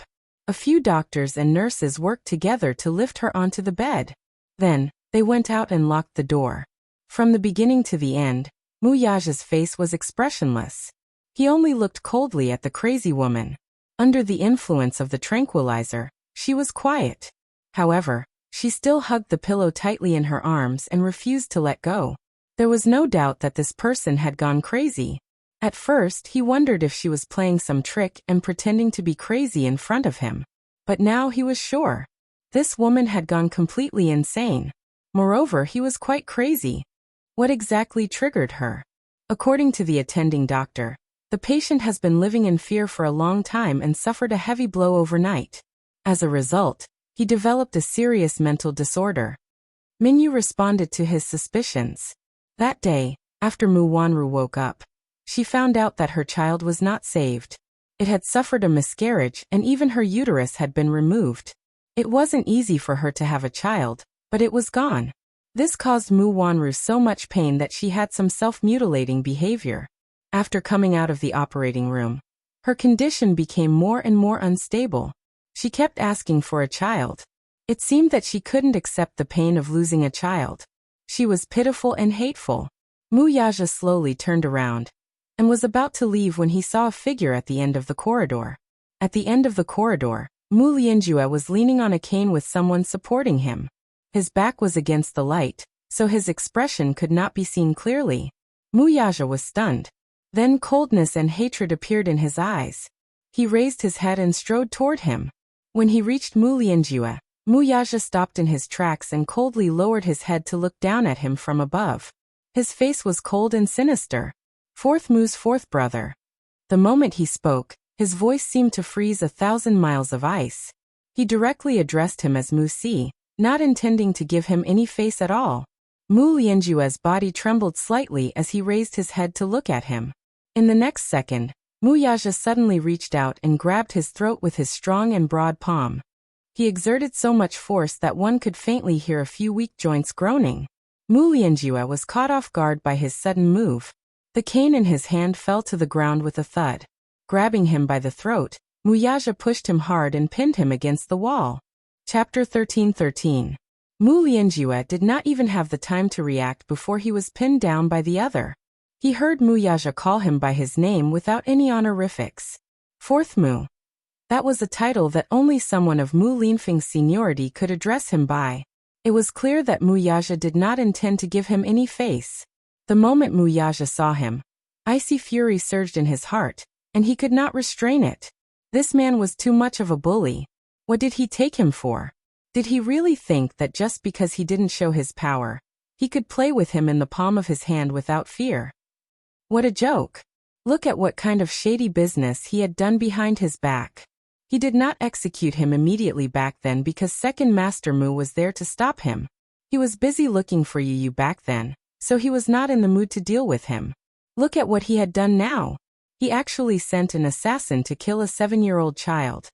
Mu Wanru had lost her mind because of the shock of losing her child. What about him? He could see that this old fart had also gone insane. Mu Lianjue was choked by him. The veins on his forehead bulged as his blood rushed to the top of his head. Due to suffocation, his eyeballs bulged out. Mu Yaja, what are you doing? He struggled to spit out a few words from his throat and looked at him angrily. Did he know that what he was doing was treacherous? In terms of seniority, Mu Yaja should respectfully address him as fourth uncle. He was his elder after all. He, Mu Lianjue, had a prominent and honorable position in the Mu family. He went up to him and grabbed his neck without saying a word. He looked angry and called him fourth Mu. This was more than just treason. This was practically a rebellion. Who gave him the guts to do that? Mu Yaja glared at him coldly. His eyes were bloodshot and full of murderous intent. Mu Lianjue could see the terrifying murderous intent in his eyes. It was real murderous intent. It was not just anger. Mu Lianjue's heart was filled with nervousness and fear. He had never seen such a terrifying expression on Mu Yaja's usually cold and calm face. It was as if he was an ancient king who had been angered and turned violent. His pair of cold and sharp eyes were as sharp as an eagle's. What are you doing? Frightened, Mu Lianjue gripped Mu Yaja's wrist tightly with both hands and began to pry his fingers apart. The Mu family had an illustrious background. The Mus would be arranged to serve in the military when they were young. Just like Mu Lianjue, he had also undergone harsh training in the military when he was younger. Even though he was getting on in years, he still had strength in his hands. However, the current Mu Yaja was at the peak of his anger. All the strength in his body seemed to have condensed in this hand that was choking his neck. No matter how hard he struggled and tried to break free, it was all in vain. Mu Lianjue felt increasingly suffocated. His eyelids twitched uncontrollably as he gasped for air. Mu Yaja's grip tightened, as if he could snap his fragile throat in the next second. I've lost my last bit of patience with you. Mu Yaja sneered evilly. His eyes were like the tip of a cold knife as they landed on the man's face, causing him to feel a sharp pain. Chapter 13-14. D***MNU Mu Lianjue. As soon as he said that, Mu Yaja tightened his grip on his neck. In the next second, he felt the world spinning before his eyes. The excruciating pain in his throat cut off all possibility of breathing. He could only feel that his throat was so fragile that it could not withstand a single blow from the other, and would be crushed in the next instant. This brat was bent on putting him to death. He did not leave any way out at all. How heartless. Was he so heartless that he would strangle his fourth uncle to death for a woman, and AB** starred from who knows where? It was as if he could hear the joints in his throat creaking as they tightened. Cough cough. Mu Lianjue gradually lost his strength and could no longer struggle. Madness. This was madness. Mu Lianjue glanced at him, only to see a version of Mu Yaja he had never seen before. One was cold, heartless, and exuded a sharp, murderous aura from head to toe. Mu Yaja glared at him with bloodshot eyes. His pair of dark eyes seemed to be filled with a thick fog of viciousness. It was as if he could topple the mountains and overturn the seas and swallow him whole. Minyu hurried over from behind, only to be stunned by this scene. Realizing that things were not looking good, he hurried forward to calm Mu Yaja down. Boss, what are you doing? Mu Yaja was not in the mood to respond to him. He only stared coldly at Mu Lianjue's face. The evil and heartless expression on his face made Mu Lianjue's heart sink into an ice cellar. No, I don't want to die. I can't die. Mu Lianjue kicked him with all his might. However, even when those heavy kicks landed on Mu Yaja's calf, the latter's posture remained cold and still. It was as if he did not care about his attacks at all. Minyu panicked and went forward to stop him. He knew very well that although this was a private property under the Mu group, it was still related to the medical industry and was closely linked to the government. No matter how powerful and influential the Mu family was, if someone were to die here, it would be an unimaginable blow to the Mu family. Minyu was puzzled. In his mind, his boss had always been calm and astute, and he was able to clearly distinguish between personal grudges and benefits. So, why was he so agitated right now that he'd completely forgotten where he was? Although Mingda Hospital was under the Mu family's name, there were many mouthpieces of the government in the hospital. He shouldn't have done that. However, Minyu was wrong about one thing. Since Mu Yaja dared to do this, he must have a way to suppress this matter. Even if he personally dealt with Mu Lianjue in front of everyone in this hospital today, he still had the ability to control the situation. He wasn't afraid of killing anyone. Moreover, as the successor of the Mu family, he had experienced a lot of light and also a lot of darkness. He could be so ruthless because he was not afraid at all. He had the ability to kill Mu Lianjue without causing a stir. Once he hardened his heart, not to mention Mu Lianjue, even if he had to go head-to-head with someone like Mu Linfeng, he would be fearless. No one could do anything to him. Chapter 13-15. Mu Lianjue had violated so many of his rights and trespassed on so many forbidden grounds. Yet he still looked at ease when he met him. Did he not know that the reason why he was so calm and unhurried was that he was confident that he would not dare to do anything to him because he was his fourth uncle? Or was he so sure that he had a certain status in the Mu family that he naively thought that he would not dare to do anything to him? Minyu panicked when he saw that Mu Lianjue's breathing was getting shorter and shorter. His face had turned red, and the veins on his forehead were about to pop out. He was so anxious that he broke out in cold sweat. Could it be that the boss was really going to kill someone? Thus, he braced himself and went forward to stop him. "Boss, calm down. Don't get angry, lest the harmony in the family is damaged." Mu Yaja easily pushed him aside with one hand. "Get lost." Just as he was about to lose his wits after being pushed aside, an angry bellow was heard from behind him. "Are you crazy? Stop it." It was Mu Linfeng's voice. Mu Yaja frowned slightly and glanced back from the corner of his eye. While he was distracted, Mu Lianjue mustered all his strength and finally broke free from him. He fell to the side and hugged his neck as he coughed and gasped for air. Cough, cough. Cough, cough, cough. Mu Lianjue could not stop coughing. When he raised his head to look at Mu Yaja, he looked as if he had seen a ghost and could not help but retreat backward. He was old. It was difficult for him to fight against him. Mu Yaja turned around and bumped into Mu Linfeng. Mu Linfeng, who was dressed in a well-ironed military uniform, slowly walked toward him, his footsteps like a gust of wind.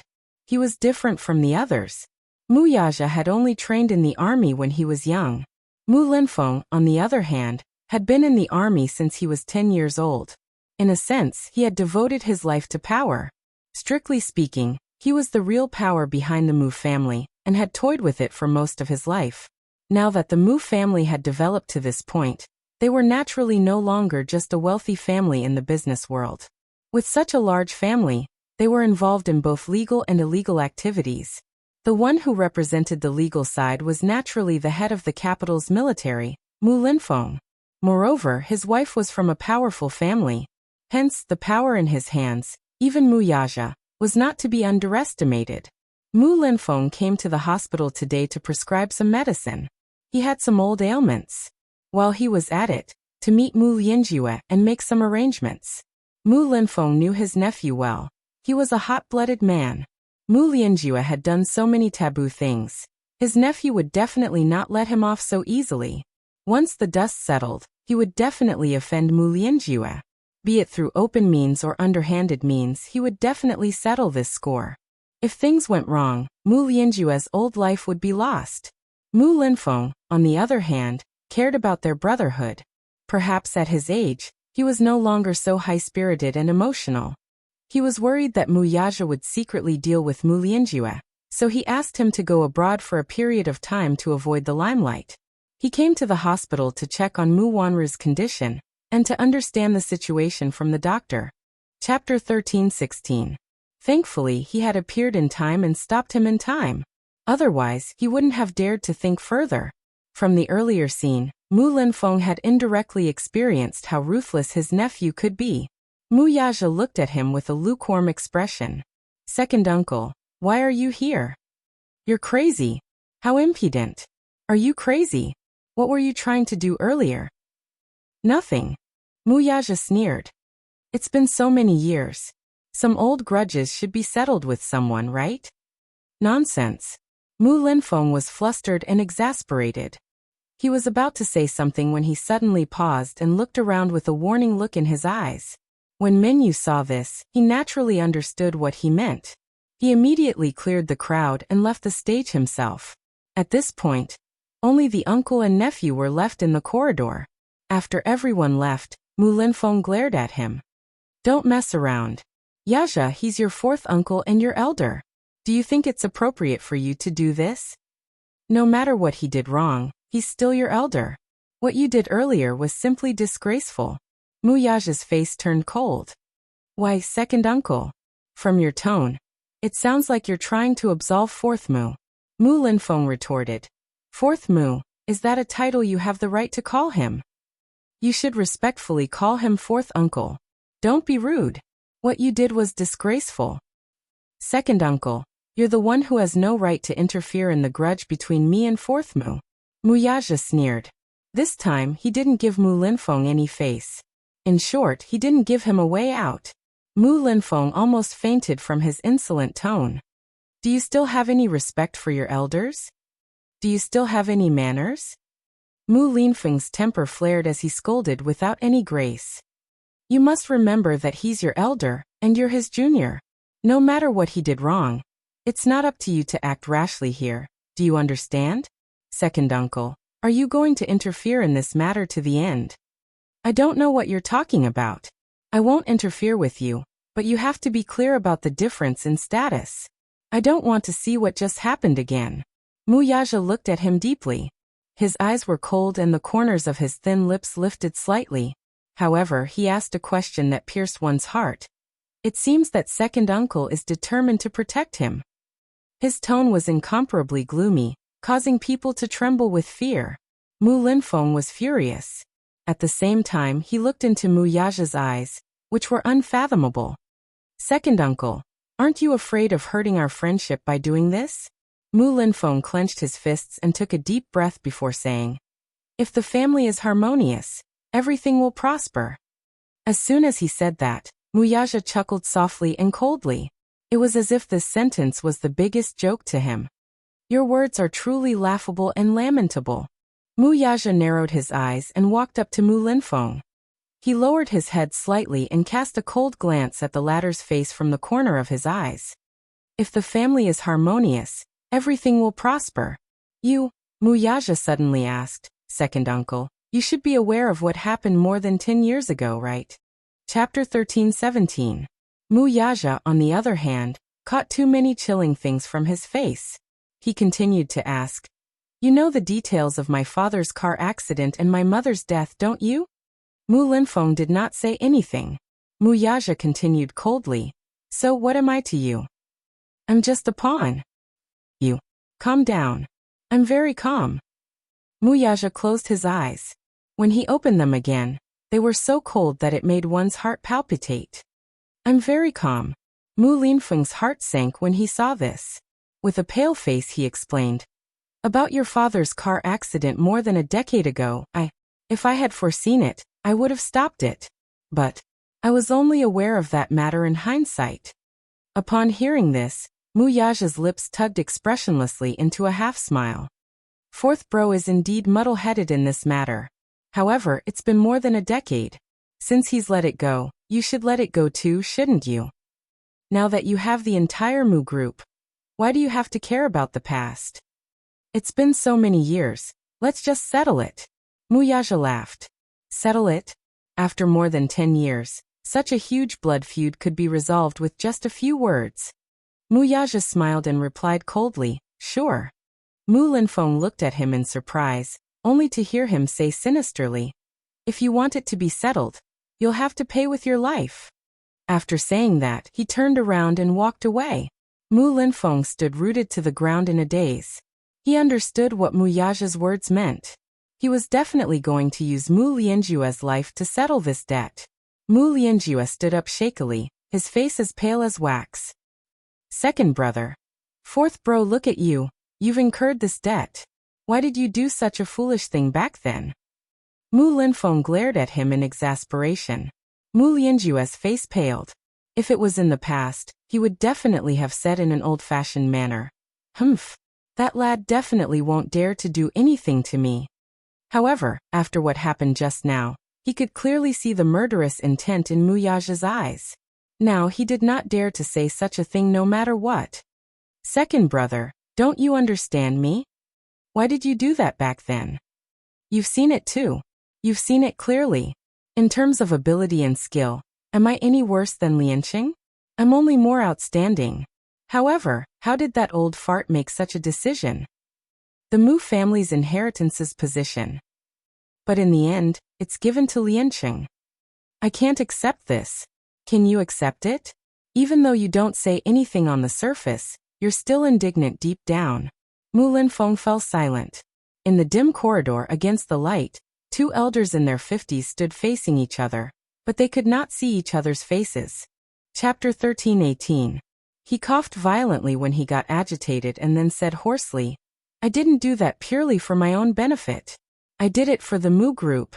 I can't do it. I can't watch the Mu family's empire fall into the hands of a piece of trash in just one night. That's our blood, sweat, and tears. I won't allow him to trample on it. Enough. Mu Linfeng sighed as if he had lost all his strength. That matter is already in the past. I don't want to pursue it anymore. Fourth bro, you should stop now. Second brother. What should I do now? You can't leave me alone. Mu Linfeng looked at him and sighed faintly. Fourth bro, when we were young, I could tell that you were the most utilitarian among us. You were the most ambitious. I admit that among the brothers, your ability is considered to be quite outstanding. I won't deny it. But the ridiculous things you've done are too much. Mu Lianjue gritted his teeth. I was young and impetuous back then. I just couldn't accept it. I couldn't accept it. That's why I wanted to let that old man have a taste of the pain of losing his most beloved things one by one. That's enough, shut up. Mu Linfeng turned around. After a moment of silence, he suddenly said, Later, I'll send someone to protect you and arrange a flight to America for you as soon as possible. Lie low for now while you're abroad. You can come back when I summon you. I know. He was indignant, but there was nothing he could do now. He had lost this war. As a loser, he had nothing left and his momentum was gone. Now he could only lie low abroad. Mu Yaja received a call from Mu Linfeng when he returned to the office. When he picked up the call, he went straight to the point. There's something I want to tell you. I'll be frank with you. I'm protecting fourth bro. If you want to give second uncle face, don't touch him. Otherwise, it'll hurt the harmony in the family. Although Mu Linfeng's tone was firm and left no room for negotiation, it was rare for him to lower his stance in front of him. After weighing the pros and cons, Mu Linfeng decided to ease the tension with Mu Yaja. When Mu Yaja heard this, he sneered. Second uncle, do you need to report your decisions to me? Yaja, everything should come to an end. Let bygones be bygones. Second uncle is also responsible for this matter. If second uncle had anticipated your fourth uncle's ambition, he would have taken precautions. You should understand that second uncle values the unity of the family and doesn't like to split up. I also feel very regretful and sad about your father's death. I am also very angry with your fourth uncle, very angry. However, some of his methods are too much, and it seems unreasonable. What is a favor?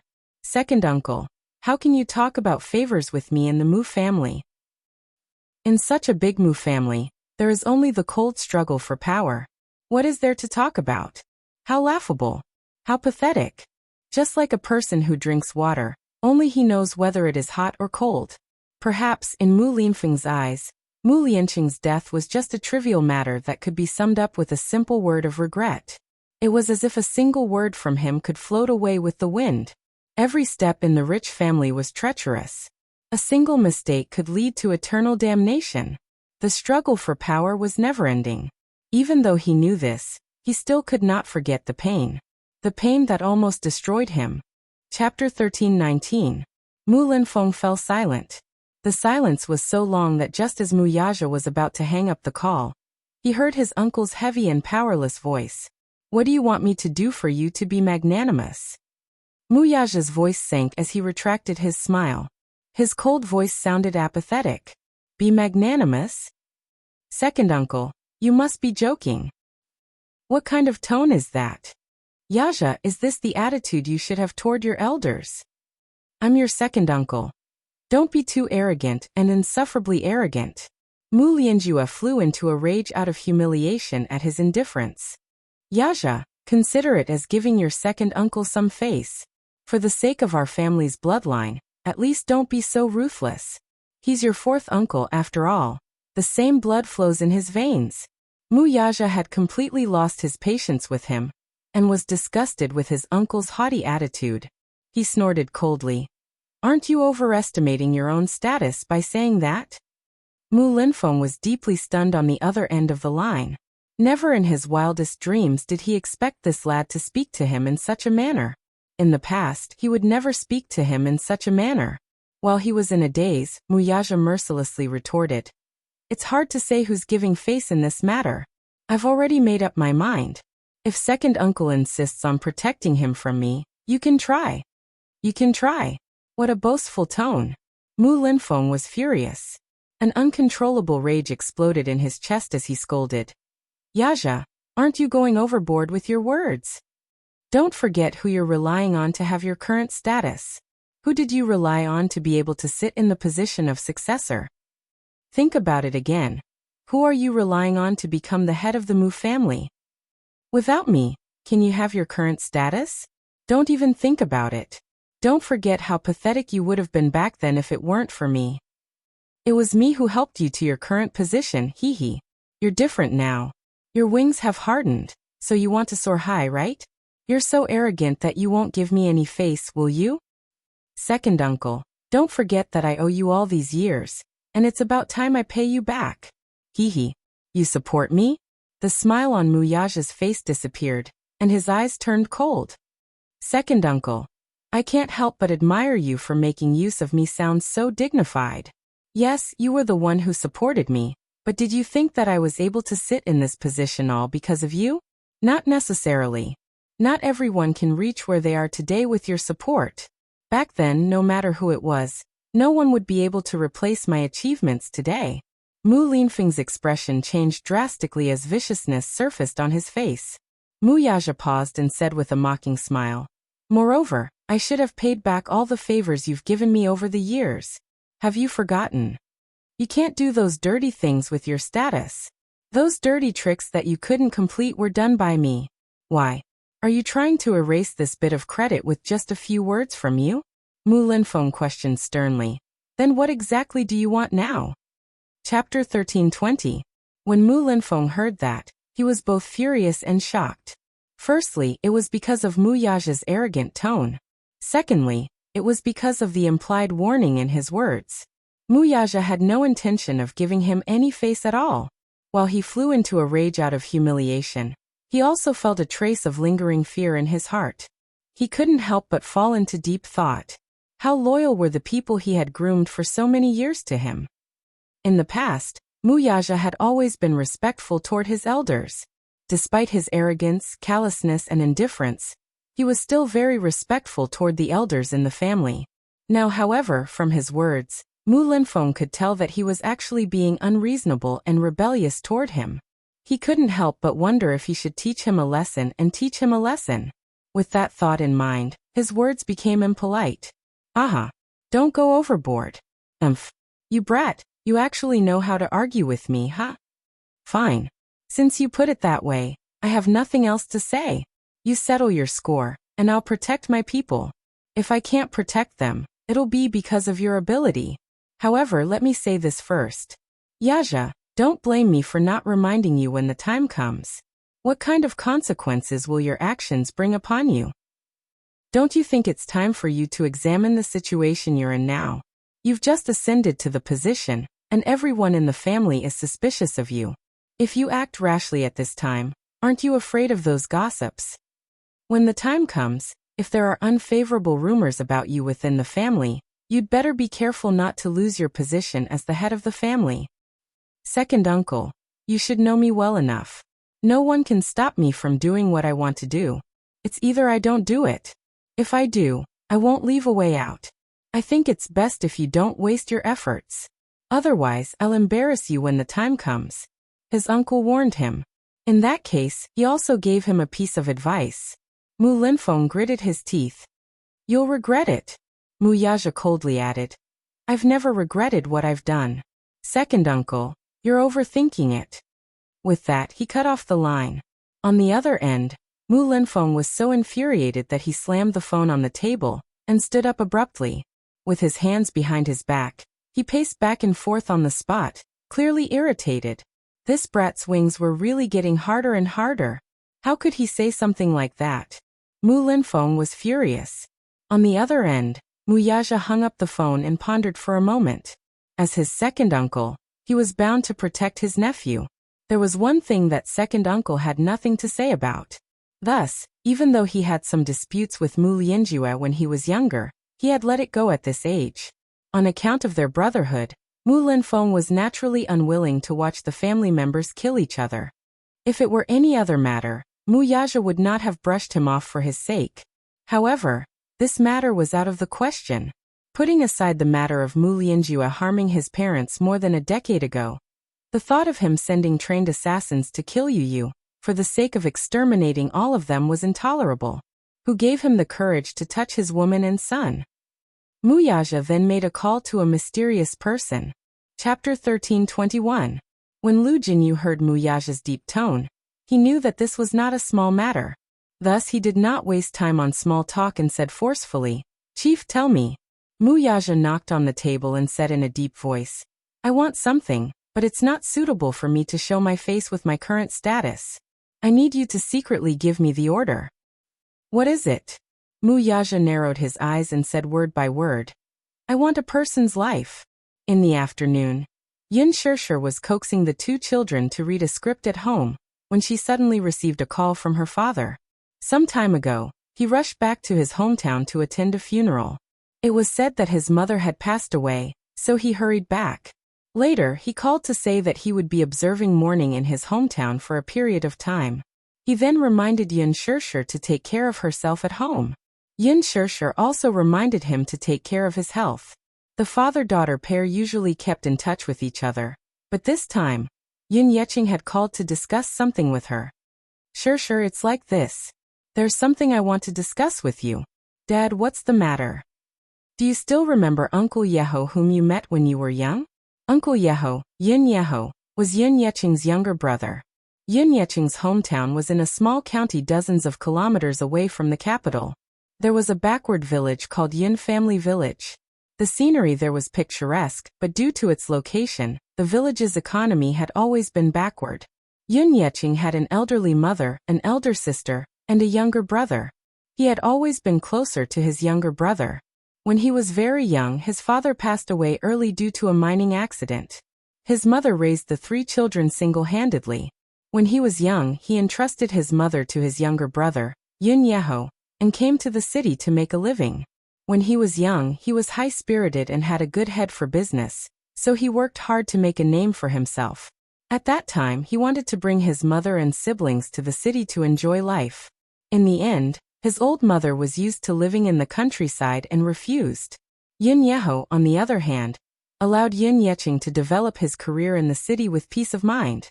Since his mother was not in the city, it was only natural for him to stay at home and take care of her. Yin Lingru, on the other hand, could not wait to rush to the city. Her father arranged a job for her, so she settled down in the city, got married, and gave birth to a pair of children. This time, however, he was talking about Yin Yeho. It turned out that Yin Yeqing's mother's health had deteriorated a few years ago, and Yin Yeho had always been filial to her on behalf of his elder brother. Yin Yeqing would send a sum of money to his hometown every month, but ever since the Yun family's downfall, he could not help but feel a little strapped for cash. Hence, he could only send a small amount of money each month. Because of this, Yin Yeho's wife had complained about this. Yin Yeho, on the other hand, was an honest man. He did not complain at all, and took good care of his mother all the time. It was just that the weather was unpredictable. A year ago, when Yin Yeho was working at a construction site. The safety measures were not in place, and he fell from the third floor. Coincidentally, half of his body was paralyzed. From then on, he could only stay in bed and needed someone to take care of him. Chapter 1322. Yin Yeho was afraid that his father would worry about this matter, so he did not bring it up. The main reason was that he was afraid that he would become a burden to his father. Moreover, he was an upright person, so he did not mention it to his father. It was only when he rushed back to his hometown to handle the funeral that he learned about this matter. He had mixed feelings about it. All these years, Yin Yeho had been the one to fulfill his filial piety on his behalf. Now that his younger brother had fallen ill, it was only after a year that he, as his older brother, learned about it for the first time. When he saw his brother lying paralyzed on the bed with his weathered face, he suddenly felt guilty. He had let his younger brother down. Now that the funeral was over, Yin Yeching had the idea of bringing his brother back to the city to live with him. He wanted to take good care of his younger brother while he was still young. However, he remembered that his house in the city had been sold, and he was now living with Yin Shirshir. Would it be bad for him to bring his younger brother back? Although their house was big, he was afraid of disturbing Yin Shirshir when he thought of how she would have her own family and life in the future. Hence, when Yin Yeching called to ask for her opinion on this matter, he brought it up to her. Shirshir, I know that you're kind-hearted and won't reject my request. However, I still hope that you won't force yourself. I haven't been filial to you all these years. Now that your brother is sick, I feel bad and want to bring him back to the city to take care of him. Will you be angry with me? Yin Shirshir was silent for a moment. Yin Yeho, Yin Shirshir had met this man twice when she was young. This time, not long after she had arrived at the Yin residence, Yin Yeho and his family had gone to the city to visit their relatives.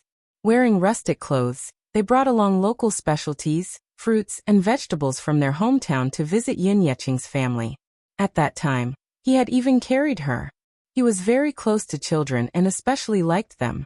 Between Yin Shirshir and Yin Shirshir, he especially liked the docile and obedient girl and doted on her. The second time was when Yin Yeching's business was ruined, and his family was in dire straits. Yin Yeho, on the other hand, had come here in secret behind his wife's back. He knew that his brother was having a hard time and that their family was in dire straits. Thus, he secretly gave him tens of thousands of yuan, which he had scrimped and saved, to pay off his brother's debt. How could Yin Yeching accept it? He rejected it again and again. His brother, on the other hand, was honest and did not say much. He just quietly stuffed the money into the cupboard before he left. Yin Shirshir had a good impression of her brother. He was an honest and upright person. The moment she heard that Yin Yeching planned to bring her brother over, she was still considering where to settle him down. Xiangti walk? That can't be. It's too inconvenient. Most importantly, given her current occupation, if she were to be followed by the paparazzi, it would definitely disturb her husband, who was planning to move to the city to recuperate. Chapter 1323. Usually I'll stay there to take care of him. However, because of this, it might be difficult for me to take care of you. I hope you can understand me. After all, Grandma passed away and your uncle is half paralyzed. It's quite serious. That's why I want to take good care of him. Dad, what are you talking about? Yin Shirshir did not know whether to laugh or cry. She said helplessly, You earn 5,000 yuan a month. After deducting the rent, how much can you afford? This. It was not that he had not thought of this problem. He was extremely vexed. He also thought of asking Yin Shirshir for help, but he was too ashamed to do so. However, he heard Yin Shirshir say, How about this? The house we're living in now has 3 floors. If Uncle doesn't mind, we can put him on the 3rd floor. How about it? However, I'm afraid that the little guy will cause a ruckus and affect his rest. If you're worried about this, I can contact someone and buy a small bungalow nearby. The environment will be more elegant and secluded. This way, I'll be close to him and can visit him when necessary. Dad, your health isn't good, so don't go out and work. Stay at home and accompany Uncle. I'll hire a caretaker to take care of him regularly. Who knows, if the care is in place, there might be a glimmer of hope for him to stand again. Don't you think so? This won't do. You're working so hard and taking care of a child. You're already too busy. You can't do this. He did not want her to work too hard and run around for his debt of gratitude. If that was the case, he would rather think of a solution himself.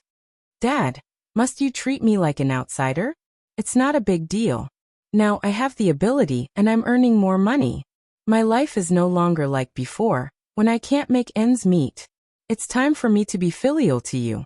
You've raised me for so many years. You deserve this filial piety. That's why you don't have to say such things to me. I know you're thinking for my sake, but I feel very sad when I hear it. Yin Yeqing was stunned. Suddenly, a slightly choked voice came from the other end. Yin Shirshir didn't notice this slight movement. Instead, she said, "Besides, Dad, you've been in the city for so many years, while Uncle stayed in the hometown to observe filial piety on your behalf and take care of Grandma. A few years ago, he worked at the construction site for more than 10 years and suffered for most of his life. Moreover, when our family was in dire straits, Uncle always remembered us and thought of us. Taking care of him is also the responsibility of a junior, isn't it?" Sure, I'm already very touched that you think this way. However, you shouldn't take everything on yourself. Let's do it this way. Dad will bring Uncle and the others here. Then, we'll do what I said before and rent a small house for Uncle to rest. We'll talk about the rest later. Dad, this is not appropriate. Yin Shirshir sighed. Hey Shirshir, listen to me. I have my reasons for making such arrangements. What is the reason? At the mention of this, Yin Yeqing stammered and refused to say. He only said that it would implicate Yin Shirshir. Under Yin Shirshir's repeated questioning, he finally spilled the beans. Chapter 1324. When Yin Yeho was young, he relied on his hard work to build a new house in his hometown, and married a wife named Xiangyu, who gave birth to a pair of daughters. Originally, the days were peaceful and quiet. However, when Yin Yeho got into an accident, there were some subtle changes to his life. His wife did not usually go out to work. Instead, she took care of a few acres of land at home. Usually, she would work in the fields, while her husband would work outside and send money home. Later, when he was working, he was seriously injured and became paralyzed. The pillar of support for the family collapsed, cutting off half of their source of income. As a result, the burden of living fell on his wife. At first, she did not complain. She would go out to farm in the day and come back at night to take care of Yin Yeho and his mother-in-law. However, not long after, Xiangyu became unhappy. She had to go out to work in the day and come back at night to take care of her seriously ill mother-in-law and the bedridden Yin Yeho. Gradually, her complaints increased. She was somewhat dissatisfied with Yin Yeqing and Yin Yeho. When Yin Yeqing's family was prosperous, he did not do anything to his mother, and only sent some money home. However, when they were down and out, Yin Yeho secretly sent money to his father behind her back. Now that Yin Yeho was bedridden, not only did he not inform Yin Yeqing, but the latter also did not come back to visit him. Therefore, she once suggested that they get back the tens of thousands of yuan they had given to Yin Yeqing to ease their hard times. Yin Yeho was unwilling to do so. He said that it was not easy for Yin Yeqing, either. Everything in the city had to be spent, and life was tough. The couple quarreled. From then on, they did not put in as much effort in taking care of Yin Yeho and his mother-in-law, and appeared to be very perfunctory. This time, when Yin Yeqing went back to attend his mother's funeral, he learned of this matter and proposed to bring Yin Yeho to the city. When Xiangyu heard of this, she also wanted to follow them to the city. Yin Yeqing could not reject her because of his pride, but Yin Yeho was angry when he heard this. He was afraid that dragging his family would burden his father, so he refused to go to the city. Chapter 1325. Yin Yeho was infuriated. Her father hurriedly tried to smooth things over. Don't bother. Your whole family will follow me to the city. I still have some connections, so I can arrange jobs for your two daughters. With that, Xiangyu was satisfied. This was also the reason why Yin Yeqing repeatedly said that he could not burden Yin Shirshir. With Li Qin in front of him, he had suffered enough. Naturally, he could not let Yin Shirshir have another burden. Who knew if she was the second Li Qin? Yin Yeqing did not dare to let Yin Shirshir carry another burden. Yin Shirshir smiled at his words and said, Dad, you've taught me before that a harmonious family will prosper.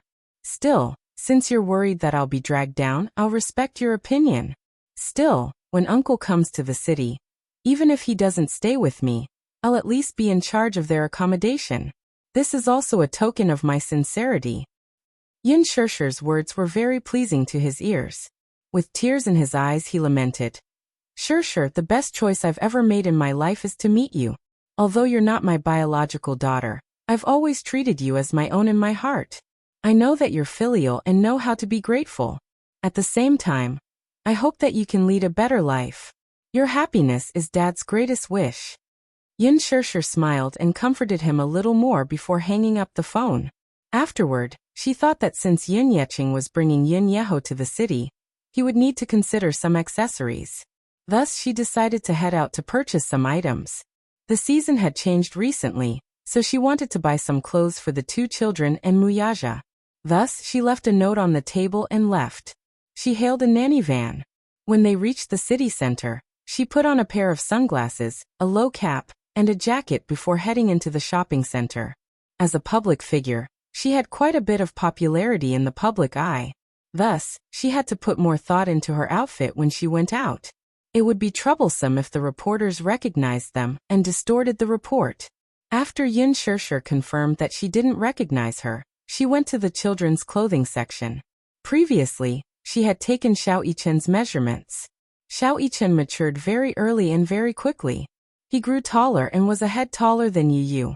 For a child his age, the clothes he wore for a season would not fit him anymore. Therefore, Xiao Yichen changed his clothes very diligently. Xiao Yichen's skeleton was slightly bigger than Yu Yu's. Perhaps it was because he developed earlier than Yu Yu, but his body had already started to develop. He had broad shoulders, long legs, and a sturdy back. As such, Yin Shishi specially chose a few suits for Xiao Yichen. She carried a few clothes to the counter to pay for them. Then, she carefully selected a few elegant gentlemen's suits for Yu Yu. Yu Yu was especially suited for this style of clothes. The suits made the little guy look elegant, classy, and especially noble. When she brought a few pieces of clothing to the counter, the salesperson looked at her with a strange gaze. Just as Yin Shishi took out her wallet, the salesperson at the counter stared at her and asked tentatively, "Are you that Yin Xiachuan who acted in The Green Apple with Gu Xingze?" Chapter 1326.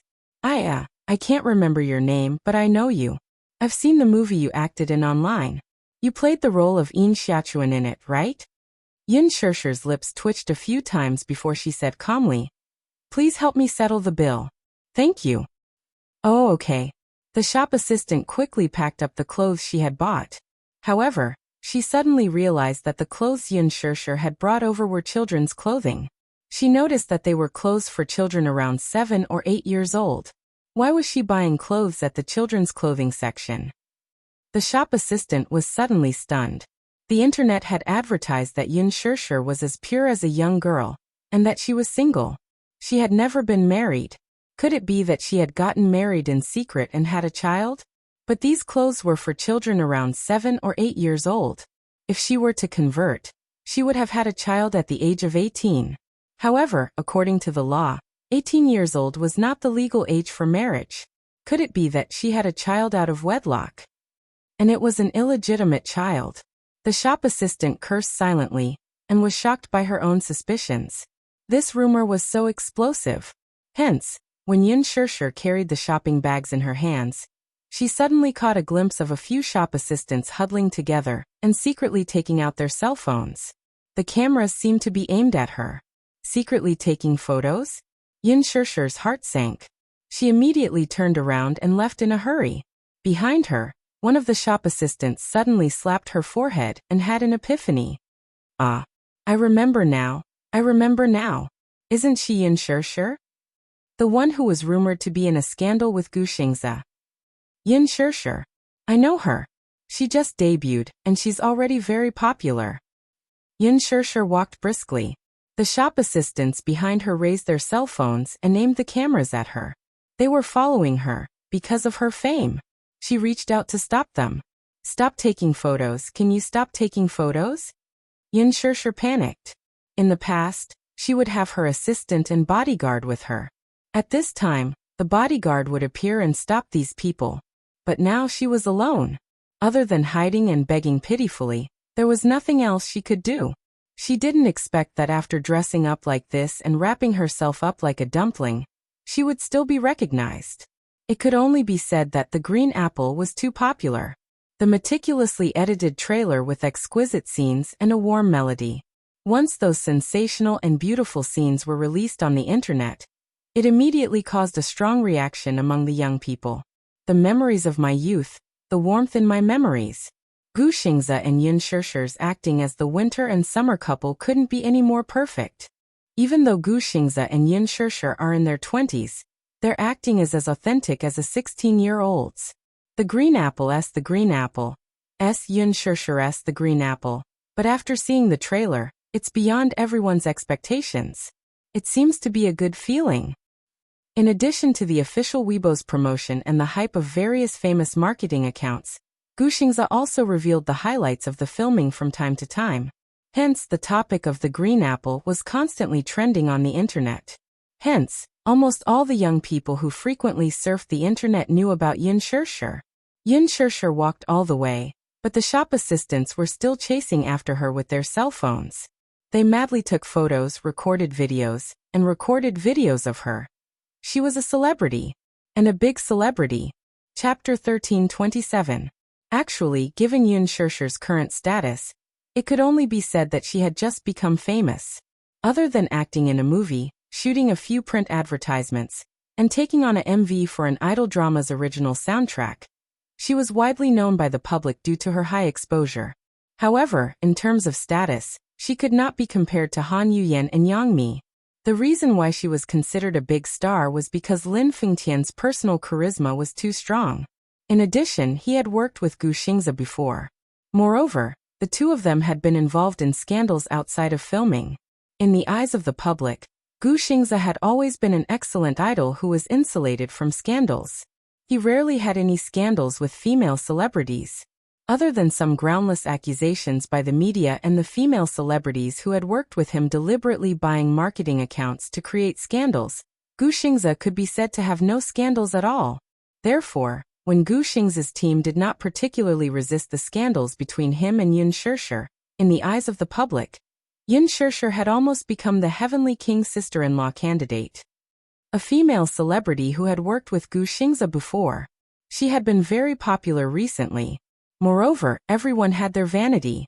If they could post a photo with a celebrity on their WeChat moments, wouldn't they be in the limelight? Yin Shishir, can you take a photo with me? Yin Shishir, are you really together with Gu Xingze? That's impossible, right? They can't be together. I've seen the trailer of the green apple. Actually, when the two of them stand together, they look very compatible. If she is together with Gu Xingze, I definitely won't be disgusted. Yin Shishir, can you take a photo with us? The voices behind her were still chasing her relentlessly. Yin Shishir turned around and glanced. She did not know when, but the number of employees behind her had increased from 2 to 3. Many of them were passers-by who were shopping in the mall. However, when they heard a loud voice, they knew that a big star had arrived. When they heard that it was Yin Shishir, who had been involved in a scandal with Gu Xingze not long ago, they all chased after her out of admiration. It was a rare opportunity to be in close contact with idols and celebrities. In addition, many people were curious about the relationship between Yin Shishir and Gu Xingze. They wanted to find out more about it. Unknowingly, the number of people following her increased. Yin Shishir was like a headless fly bumping about in the huge shopping mall. She rarely came to shopping malls. After becoming a public figure, she had fewer opportunities to shop and could only shop online. However, when she shopped online, the things she bought were always not to her liking. That was why she had the idea of shopping today. The mall was so big, and there were so many twists and turns. She was not careful and walked into a dead end. Yin Shishir sucked in a breath of cold air. When she turned around, she found that the road was completely blocked. What should he do? Yin Shishir stood helplessly on the spot. She was so nervous that she broke out in cold sweat. She didn't know what to do. She immediately called Mu Shi and informed her of her current location in a hushed voice, asking her to hurry over to put out the fire. Mu Shi said that she would be there in 10 minutes. However, Distant water could not put out a nearby fire. What should she do now? Yin Shirshir was at a loss for a moment. Yin Shirshir, I'm your little fan. Can I take a photo with you? A passerby asked excitedly. Yin Shirshir licked her dry lips. Inside she cursed, fan? How can you be a fan? Chapter 1328.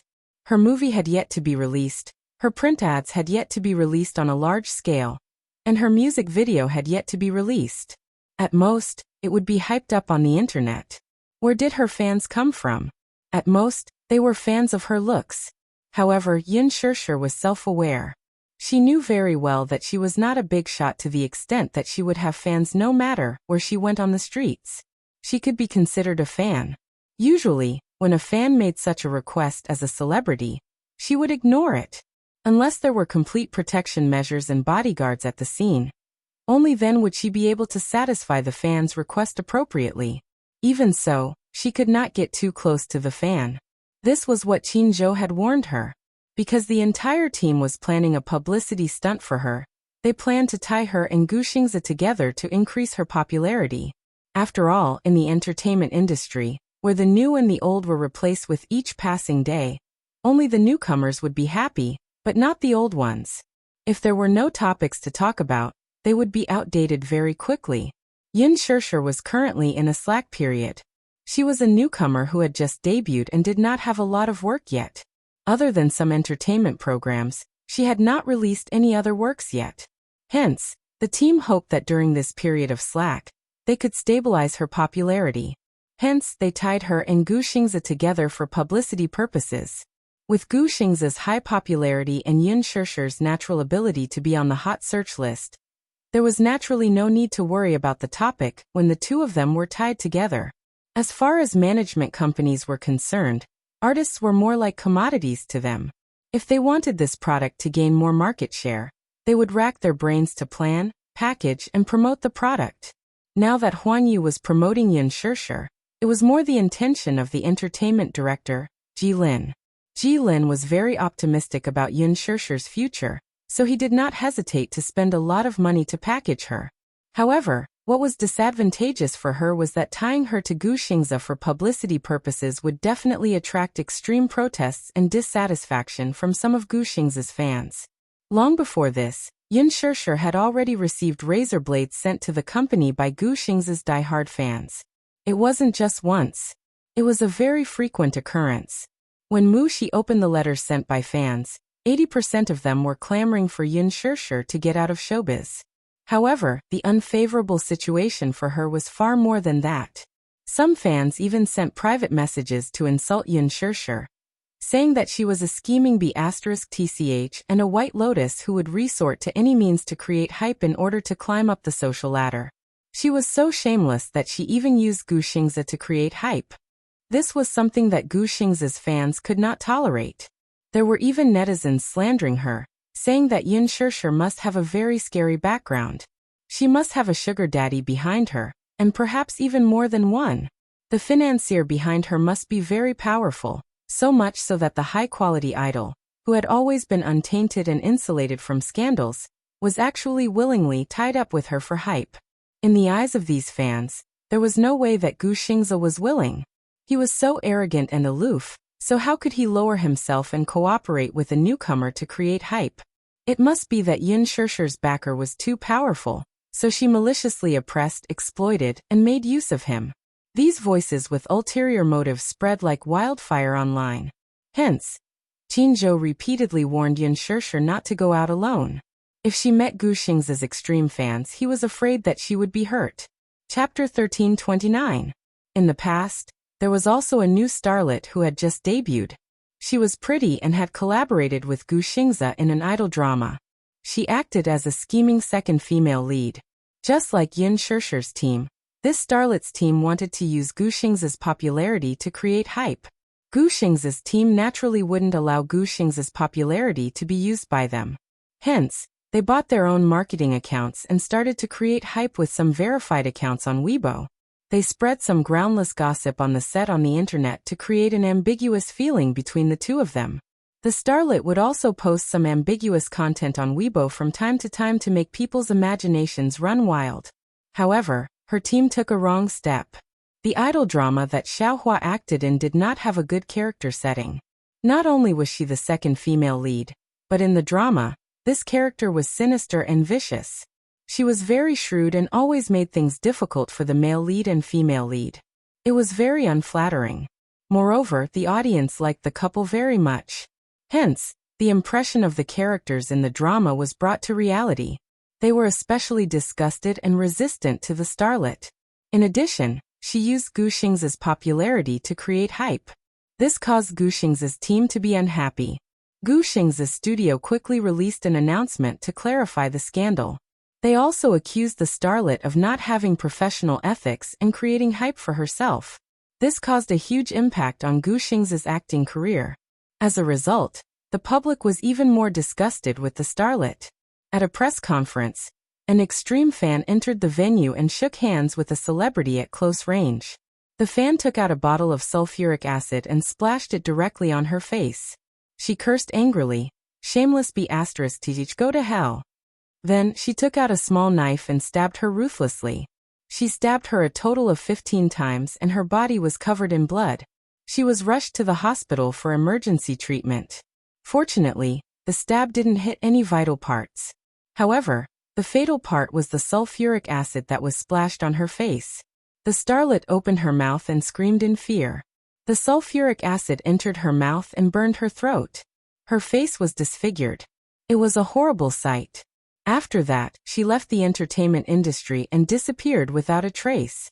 However, this incident caused quite a stir in the entertainment industry at the time. Many celebrities who had taken advantage of Gu Xing's popularity felt insecure. From then on, very few female celebrities dared to be associated with Gu Xing's in a scandal. Because of this, you would never be able to tell who had good intentions and who had bad intentions from so many people. Therefore, Qin Zhou repeatedly warned her not to get too close to the fans. Yin Shishir hesitated, but still compromised and nodded. When the fans saw that Yin Shishir actually agreed to take a photo together, she was so excited that she rushed forward with her mobile phone to take a photo with her. As soon as she stepped forward, the others also rushed forward and surrounded Yin Shishir, constantly throwing out questions that were even sharper and more vicious than those of the media reporters. Yin Shishir, are you really together with Gu Xingze? Do you like Gu Xingze? I read the gossip reports that you and Gu Xingze are secretly dating. Is that true? If you are really together, why are you hiding it? You like Gu Xingze, but does Gu Xingze like you? Did you throw yourself at him when you were in a scandal with Gu Xingze? Someone in the crowd suddenly made a malicious guess. Chapter 1330. Everyone fell silent for a moment.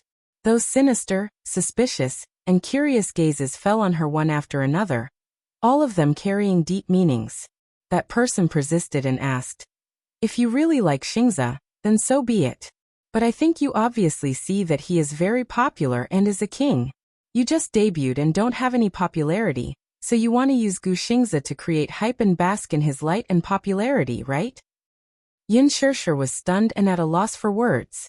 She didn't know how to respond to these unkind and malicious questions. It would only make things worse. Moreover, her team did seem to be planning to create hype. That was true. However, it wasn't her studio's intention to create a scandal with Gu Xingze. Gu Xing's team also had this idea. After all, in the entertainment industry, newcomers were constantly debuting. Many of them relied on their unique looks. Although they didn't have many works, they gradually accumulated some popularity by participating in reality shows. Before this, Gu Xingze had never tried reality shows. In addition, in The Green Apple, Gu Xingze and Yin Shishir acted as the classic Dongxia couple, which was the nation's first love. Therefore, both studios reached an agreement. However, in the entertainment industry, there were so many things that were beyond one's control. There was clearly so much unkind public opinion being forced on her, but she couldn't deny it or explain it. On the contrary, public opinion was a better weapon for her to become famous. Yin Shishir bit her lower lip and avoided answering the question. In her silence, a female student who looked like a passerby was curious and muttered, "Is she Yin Shishir? Why can't I tell?" As soon as she finished speaking, Yin Shishir saw her rush forward and reach out to take off her cap and sunglasses. When her exquisite face was exposed in front of everyone, there was an uproar. Yin Shirshir was secretly shocked and instinctively raised her arm to block it. Wow. It's really Yin Shirshir in person. I think she looks better in person than on TV. I don't think so. I always felt that she was just passable. How should I put it? In the trailer of The Green Apple, the character she played was so pure and beautiful, but look at her in person. She even had a seductive aura about her. She looks like the reincarnation of a vixen. She's definitely a vixen. Otherwise, how could Xingzhe be so obsessed with her? The scandal has been hyped up for so long, but Xingzhe hasn't stepped forward to clarify it. Could it be that they're together? How is that possible? Why would Gu Xingzhe fall for her? He's not famous, and we don't even know if he has a clean background. Who knows? The crowd surrounded her and pointed at her, discussing animatedly. Yin Shirshir's hands hung weakly by her side. She lowered her head and looked lonely. Young Master Gong, there seems to be some movement over there. When Gong Jie passed by a corner of the mall, his accompanying assistant whispered to him. He came to this shopping mall today because Leji Holdings' largest flagship store was in this mall. Hence, he was here to check on the company, which had been in poor health a few years ago, and to see how Yin Tianyu was doing now. However, when he passed by the children's clothing cabinet, Gong Jie followed the sound and saw a crowd not far away.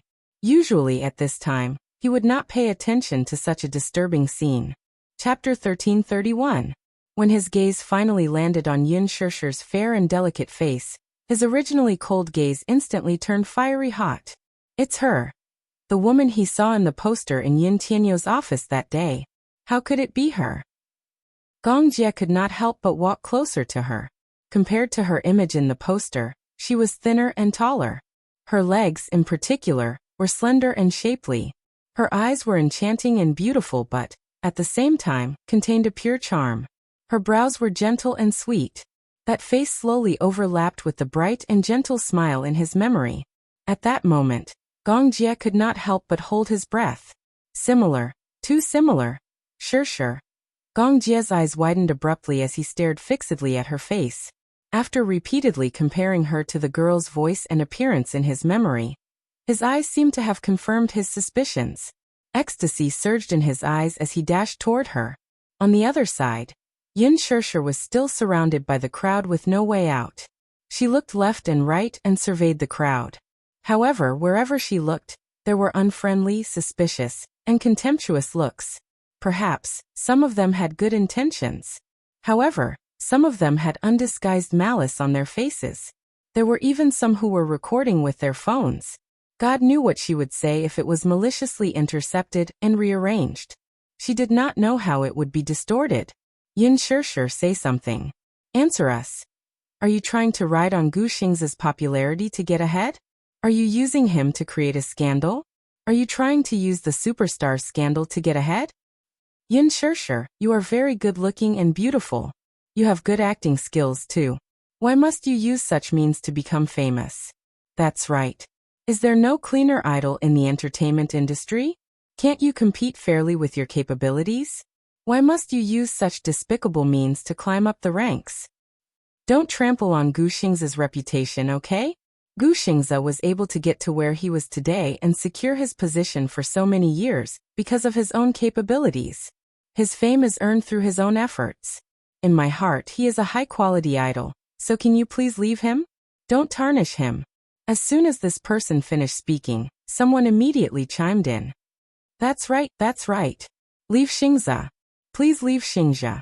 If you must use such a despicable method to create hype, then please get out of the entertainment industry, okay? Everyone's voices buzzed in her ears like mosquitoes and flies. Yin Shirshir lowered her head expressionlessly. She did not know when this farce would end. However, at this moment, a tall and slender figure suddenly rushed into the crowd. Gong Jie reached out and pushed the crowd aside.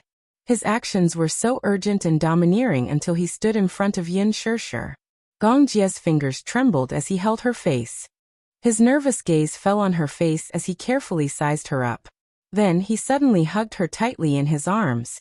Shirshir, you're still alive. His voice was deep and hoarse. He hugged her so tightly that it was as if he wanted to merge her into his flesh and blood. Chapter 1332. Yin Shirshir was stunned. Her mind, which was already in a mess, was disconnected from the sudden situation. She could not connect the dots. Before she could see clearly who had rushed into the crowd, she was held tightly in the arms of a man, unable to move. She thought it was a fan and struggled subconsciously. Let go of me. Shirshir. Who are you? She flew into a rage out of humiliation and pushed him away with all her might, only to realize, to her chagrin, that this man was simply too strong. No matter how hard she tried and how hard she struggled, the man in front of her remained in this position and did not budge an inch. What was going on? Everyone was shocked and could not come back to their senses. Earlier, when Gong Jie had rushed into the crowd, everyone had immediately noticed this man. It was not because of anything else, but because he was too outstanding. His tall and straight figure was a full shoulder taller than Yin Shirshir. Yin Shirshir was also considered tall and slender, but in front of him, she could only barely reach his chest. The man stood tall. His well-ironed white suit wrapped around his muscular body, as well as his long, straight legs. A black trench coat was draped over his shoulders, reaching down to his knees. He exuded a seductive beauty in uniform, handsome without waves. It was weird to describe a man as seductive, but on this man, it did not feel out of place. He was too beautiful. His neat silver hair fell to his ears. His facial features were like those of an ancient sculpture. His features were well-defined, deep, and exquisite. He was noble and handsome, a pair of deep and mesmerizing eyes. His eyelashes were thick and curled, revealing a cynical and devilish aura. This devilish aura was insufferably arrogant, flamboyant, and unrestrained. He was like an overlord who dominated the world, extremely cold. However, at this moment, when he hugged Yin Shirshir deeply, there was an indescribable tenderness in his eyes, as gentle as jade. The onlookers could not help but be shocked. Her first reaction was, could this be another reality show? Or was this an idol drama? Hence, the crowd looked back nervously and excitedly to see if there was a hidden camera in a corner of the mall. They couldn't be blamed for suspecting that they were filming an idol drama. The woman in front of them was as beautiful as jade, and the man was elegant and handsome. When they stood together, they looked like an eye-catching painting. Is this a drama? I also feel like it's a drama. Maybe it's a reality show? Who is this man? How come I've never heard of such a young hunk in the entertainment industry? He's so handsome. He has a completely different style from the popular young hunks recently. He's so tall and handsome. I really like this one. What's this man's name? He's so handsome, even more than Gu Xingzi. That's strange, I've never seen him before. With a face like this, it's hard not to be read. What's his name? Is he a celebrity who just debuted? I'm almost mesmerized by him. Oh my God, look at his hands. They're so long and beautiful. His eyelashes are also very thick. If he were to look at me, my heart would probably melt. Chapter 1333. Everyone was mesmerized by Gong Jie's cool beauty and couldn't extricate themselves. Many people took out their phones and recorded this scene.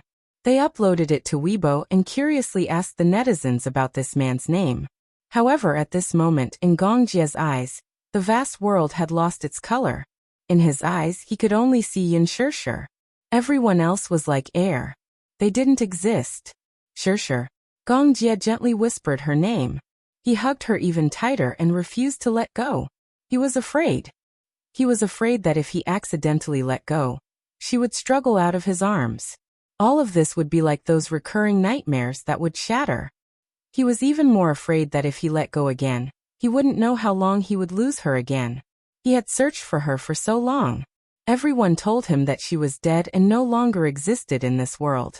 He should have given up, but he still held on to that little bit of stubbornness until now.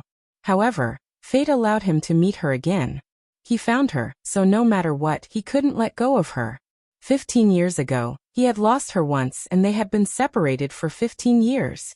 This time, he definitely couldn't let go.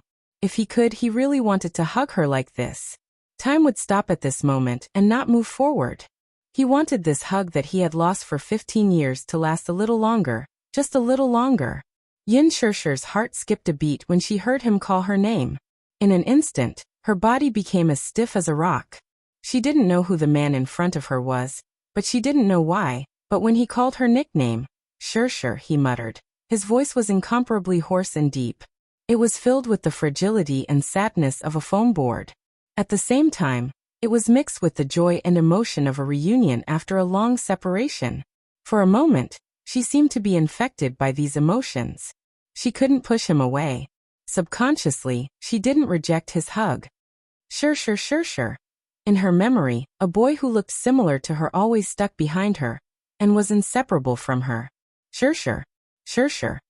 The boy's clear and tender voice was like a clear spring flowing in a mountain stream, tinkling and pleasing to the ear.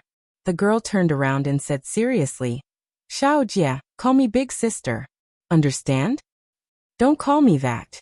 I like to call your name, Sure. Isn't it nice? The girl sighed helplessly. The boy ran in front of her and gently held her face with his soft little hands. His pair of charming eyes slightly curved, and a bright smile bloomed on his face. Sure, let's stay together for the rest of our lives, okay? Xiao Jia, call me big sister, the girl emphasized weakly. No, call me big sister. Don't shout. The boy was unconvinced.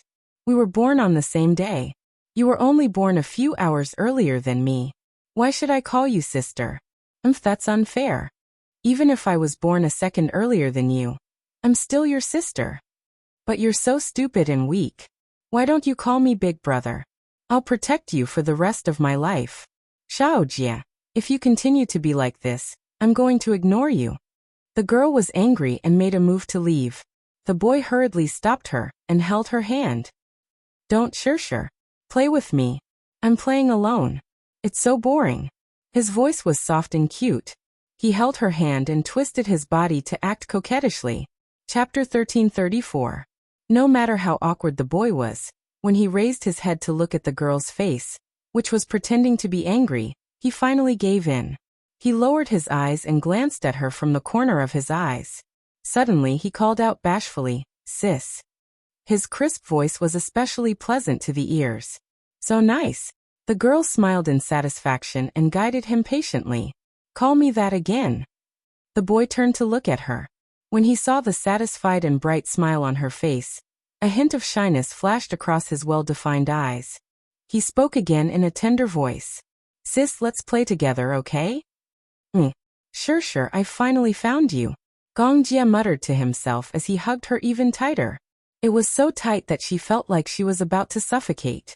When she heard his voice, she hesitated for a moment and was secretly puzzled. Why did she feel an inexplicable longing for his embrace? She clearly did not know him. Why did she feel a sense of closeness when they were strangers? She actually did not reject his hug at all. Being hugged so uncontrollably by him, she felt an inexplicable sense of loss and disappointment in her heart. She heard him call her Sure. What a familiar tone. However, this situation was too sudden. Her mind went blank for a moment, and she did not know how to react. The people around them were even more confused. Yin Sure, may I know if you're filming now? Who is this man? Can anyone explain to me? Gong Jia's assistant broke out in a cold sweat and immediately went up to maintain order. Coincidentally, Mushi had also rushed over with her men. However, when she saw Yin Sure in the arms of a handsome stranger, she was stunned. Thinking that it was a die-hard fan, she immediately ordered the bodyguards to go up and pull the person away. Who was Gong Jia though? The moment the bodyguard reached out to touch his shoulder, it was as if in the blink of an eye, and he was sent flying out of the crowd. Everyone was shocked again. They started to believe that this was filming. Otherwise, how could there be such a powerful scene in real life? While the Gong Jia was moving, Yin Sure raised her head.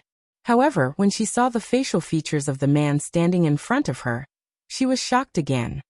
You! She widened her eyes in disbelief. Her reason and thoughts fiercely clashed, but no matter what, she didn't dare to believe it. The man standing in front of her had eyes that were very similar to hers. His handsome eyes were as deep as the starry sky. His handsome face, sharp facial features, high nose, and thin lips made him look like a sculpture carved by the gods. Every inch of his face was perfect. Yin Sure was at a loss for words. Gongjie lowered his head and looked into her eyes. On his usually cold face, there was a rare gentle smile. His smile had always been unruly, arrogant, and insufferably arrogant. However, it was only in front of her that he showed such tenderness that it made people unconsciously lose themselves in him.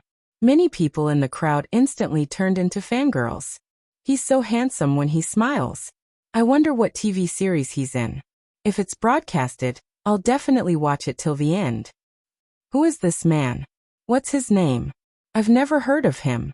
Can someone tell me? I'm definitely going to eat. Chapter 1335. The reporters, who had rushed over upon hearing the news, hid in a corner and secretly captured this scene. Mysterious man and showbiz's rising star Yin Shirshir's love and hate entanglement? They're entangled in public. Yin Shirshir appears in a shopping mall after becoming famous. Who is the mysterious man beside her? Breaking news. Yin Shirshir's underground relationship surfaces. Mysterious boyfriend appears in a shopping mall with her. The reporters quickly came up with an eye-catching headline. Immediately after, they swarmed forward and chased after Yin Shirshir and Gongjie. Yin Shirshir, may I know if you know this gentleman? You two look so intimate. What's your relationship with him? Yin Shirshir, is he your boyfriend? How long have you two been dating? Yin Shirshir, there are rumors that you and Gu Xingze have an ambiguous relationship. What's your relationship with this man? Could he be the rumored sugar daddy behind you? Yin Shirshir's brain was still in a state of shock. Everything happened so suddenly that she was not prepared for it. Gongjie's sudden appearance disrupted all her thoughts. That was because when she faced the reporters' cameras and flashing spotlights, she was still in a daze. Her eyes were empty and she forgot to answer for a moment. When Mushi saw this, she immediately led people to chase away those annoying reporters. Seriously, these paparazzi are as annoying as flies. No matter where he went, he was haunted. For a moment, the scene was chaotic. Gongjie hugged Yin Shirshir and held her shoulders with his big hands. He wanted to break through the crowd with her in his arms. However, a reckless reporter rushed in front of him and extended a microphone. May I ask? Before he could finish his question, a look of impatience flashed across Gongjie's face as he coldly said, "Get lost." The reporter was enraged by his disgusting words. Just as he was about to stomp his feet, he heard the crowd exclaim in admiration. Wow, so cool. He's simply bursting with boyfriend power. He looks so good together with Yin Shirshir. The reporter snorted and picked up his camera to take a picture of Yin Shirshir and Gongjie hugging each other. Unexpectedly, as soon as he raised his wrist, Gongjie's men rushed forward and knocked the SLR camera in his hand to the ground. Hey, you are very rude. Why did you smash my camera? My camera is very expensive. Before the reporter could protest enough, he was picked up and thrown out of the crowd. Amidst the chaotic crowd, the poor camera was trampled countless times before it was finally on the verge of death. Soon, Gongjie's men arrived and began to clear the area. Of course, with Gongjie's neat character, his men were also very efficient. Not only did they confiscate the cameras of all the media reporters and erase the photos that were secretly taken, but even the cameras and mobile phones of the innocent onlookers were also checked. They only let them go after confirming that they had not taken any photos that they should not have. In just 5 minutes, everyone had been cleared out. The scene quieted down in an instant. Mushi stood at the side, dumbfounded. Gongjie turned around. The moment he looked at Yin Shirshir, his face regained its gentleness. Shirshir, do you still recognize me?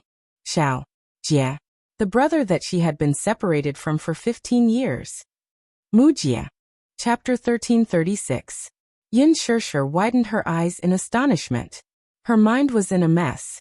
However, in the blink of an eye, she quickly rejected this conclusion. Xiao Jie had long disappeared without a trace. She had searched for her brother all these years, but there was no trace of him. She had already taken him as a dead man.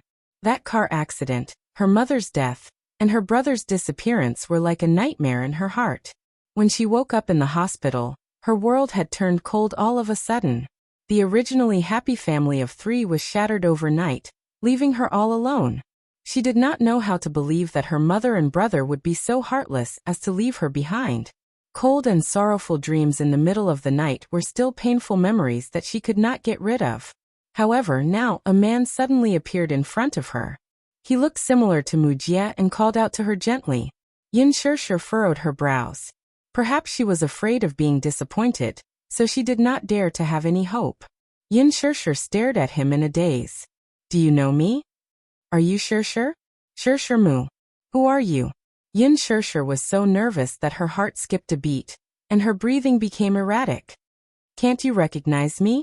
I'm Xiao Jie. Gong Jie was so nervous that he was suffocating. His fingers, which were holding her shoulders, could not help but tremble. His face was agitated and uneasy, and his pair of handsome eyes were filled with anxiety. Yin Shirshir squinted her eyes and carefully studied his facial features. She seriously compared him to the handsome and adorable child in her memory. Her cautious gaze made him mistakenly think that she had lost all her memories of him. In a moment of desperation, he clasped her shoulders tightly. His eyes were burning with uneasiness and anxiety, as if they were going to burn her skin. Sis, do you really not remember me?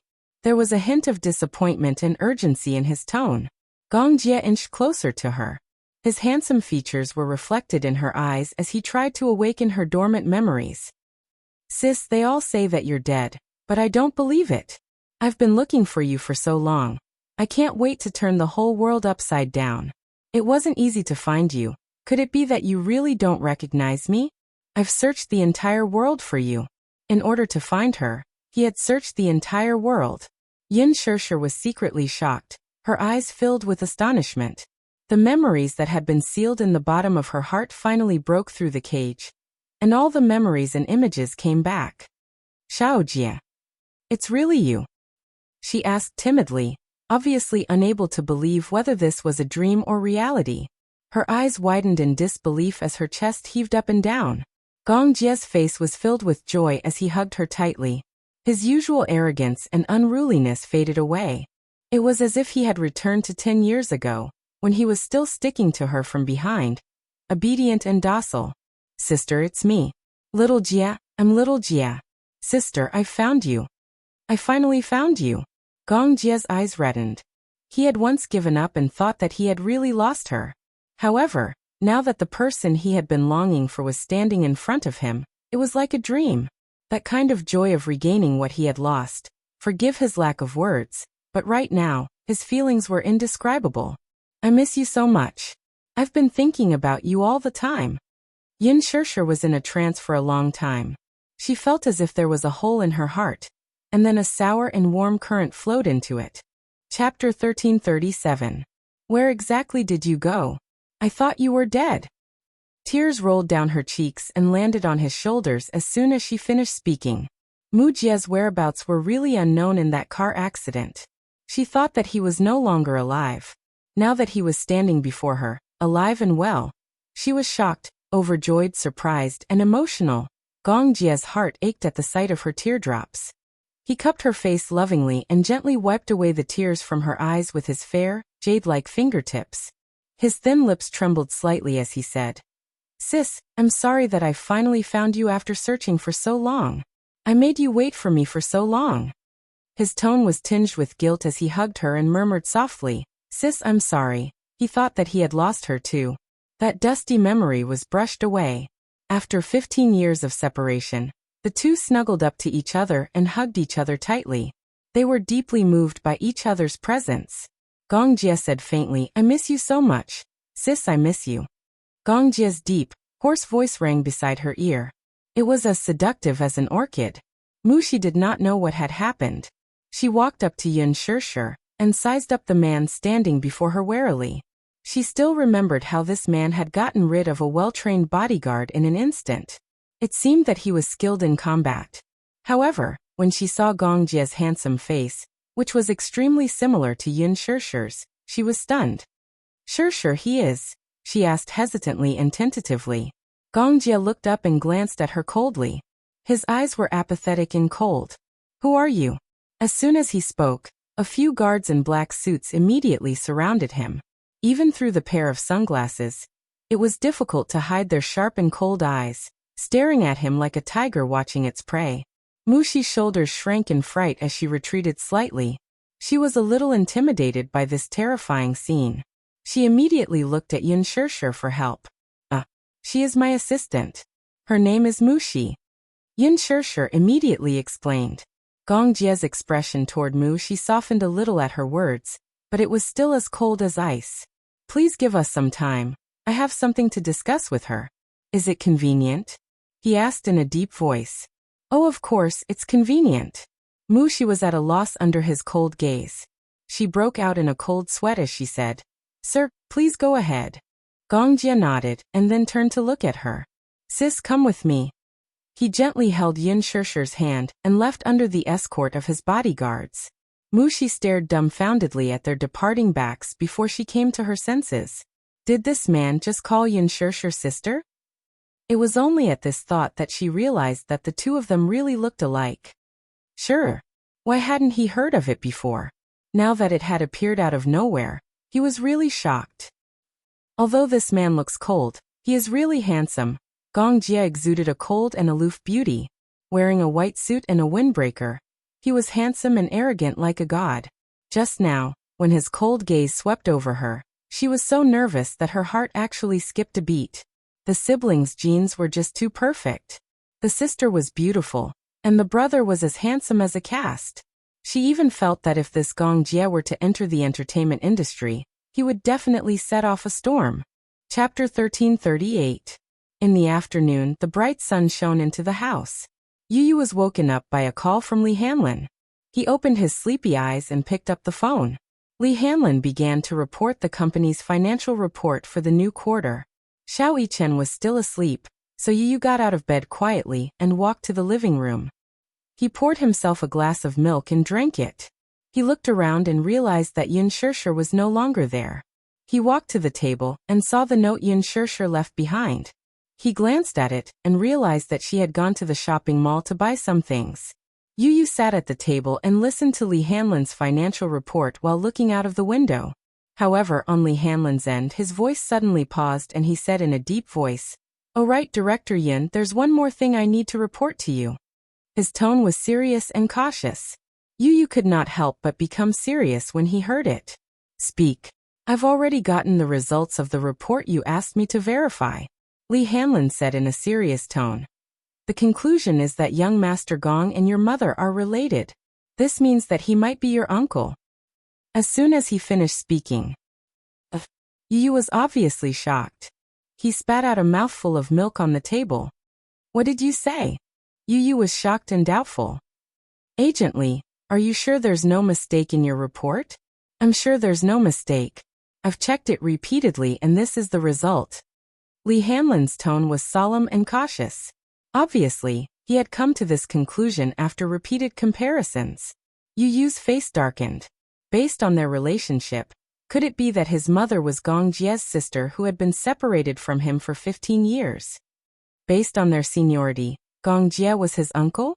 Should he call Gong Jie uncle? As for Gong Jie's father, Gong Xiaoying, the current leader of Hurricane Group and the ruler of half of the fire industry, was actually his grandfather in terms of seniority. Mommy is Gong Xiaoying's daughter, the daughter of the Hurricane Group? Yu's mind was thrown into disarray in the wind. How could there be such a melodramatic thing in this world? Yu bit her pink lips with a conflicted expression. If that was the case, then Mommy and Gong Jie were siblings. She had heard Gong Jie mention that he had been looking for a long-lost relative. Then, the person he had been looking for a long time should be Mommy. However, he was a little conflicted. Was he really going to let Mommy and young Master Gong acknowledge each other? He didn't want his Mommy to interact with the Gong family. There was no need to elaborate on the prominent status of the Hurricane Group. On the other hand, the Gong family, who controlled the Hurricane Group, was undoubtedly a powerful and influential family. The background of the Gong family was not something that the Mu family could compare to. No matter how small a figure in the Gong family was, they could completely stand on their own and do whatever they wanted. If an analogy had to be made, it could be said that. Chapter 1339. The Gongs, on the other hand, were closely related to the world structure. In this world, every war that started was closely related to them. In other words, the Gong family's power was obvious. The entire family system could not be explained in a few words. Moreover, the Gongs and Mews had a feud. Yu Yu still remembered how Gong Jie hated the Mews to the core. This would not do. He did not want the Gong family to acknowledge his mother. The thought of having to address Gong Jie as uncle made him feel extremely awkward. Then he thought of how Gong Jie and Mu Yaja would stand face to face. As enemies, their eyes would turn bloodshot. According to seniority, one should address the other as brother-in-law, and the other as brother-in-law. Then he thought of how Gong Jie would grit his teeth when he saw Mu Yaja. That scene was quite scary no matter how he thought about it. Back then, the Mews were the ones who caused his grandmother's death. Although Mu Sheng was not the direct culprit, he was still the one who indirectly caused Mu Qingqing's death. Gong Jie must hate him to the core. He must hate Mu Yaja too. This feud between the Gongs and Mews would not be written off easily no matter what. However, this was not the main point. The main point was that Yu Yu did not want his mother to know his identity. If she knew that he was involved in smuggling, arms and oil at such a young age, he wondered what kind of shocked expression Mommy would have on her face when the time came. Yu Yu had a headache and held his forehead. His temples were throbbing with a dull throbbing pain. Director Yun, what should we do about this matter? Should we report it to Master Gong? Keep it a secret for now, Yu Yu said in a low voice. Let me think about how to handle this matter. Just as he said that, the door lock turned. Yu Yu turned around and saw that Mu Yaja was back. He immediately lowered his voice and instructed. I have something on. I'll hang up first. I'll contact you later. All right. After saying that, he hung up the phone and went up to greet him. His face was no longer gloomy as he raised a cute pink smile. Daddy, you're back. Mu Yaja stood at the door exhausted. He lowered his head slightly and saw Yu Yu walking up to him obediently. She took the jacket from him and hung it on the hanger. He felt a sense of warmth in his heart. Yu Yu, Daddy will hug you. He reached out and pulled Yu Yu into his arms. The little boy was very light and much thinner than Xiaoyi Chen. Mu Yaja kissed his rosy cheeks and asked gently, Where are Mommy and Big Brother? Big Brother is taking an afternoon nap. As for Mommy, she went shopping. She should be back soon, right? Yes. Daddy, are you thirsty? I'll pour you some tea. It's okay. Mu Yaja walked to the sofa and sat down with him in his arms. He held Yu Yu's little hand and squeezed his palm gently. His thin lips curved slightly. It's rare to see you so obedient in front of me. In the past, Yu Yu would only show such an obedient and cute side to Yin Shirshir. Initially, he was cold and distant to him. Later on, he slowly accepted him. Now he was open to him and was no longer so resistant. This little boy had accepted him. Yu Yu's little face blushed, but he snorted coldly and said arrogantly, Don't be so smug. If it weren't for the fact that you're the man my mommy has chosen, I wouldn't be so gentle to you. Mu Yaja smiled dotingly and couldn't be bothered to expose him. Chapter 1340. He had experienced the little guy's awkward personality before. Mu Yaja's handsome eyes curved slightly.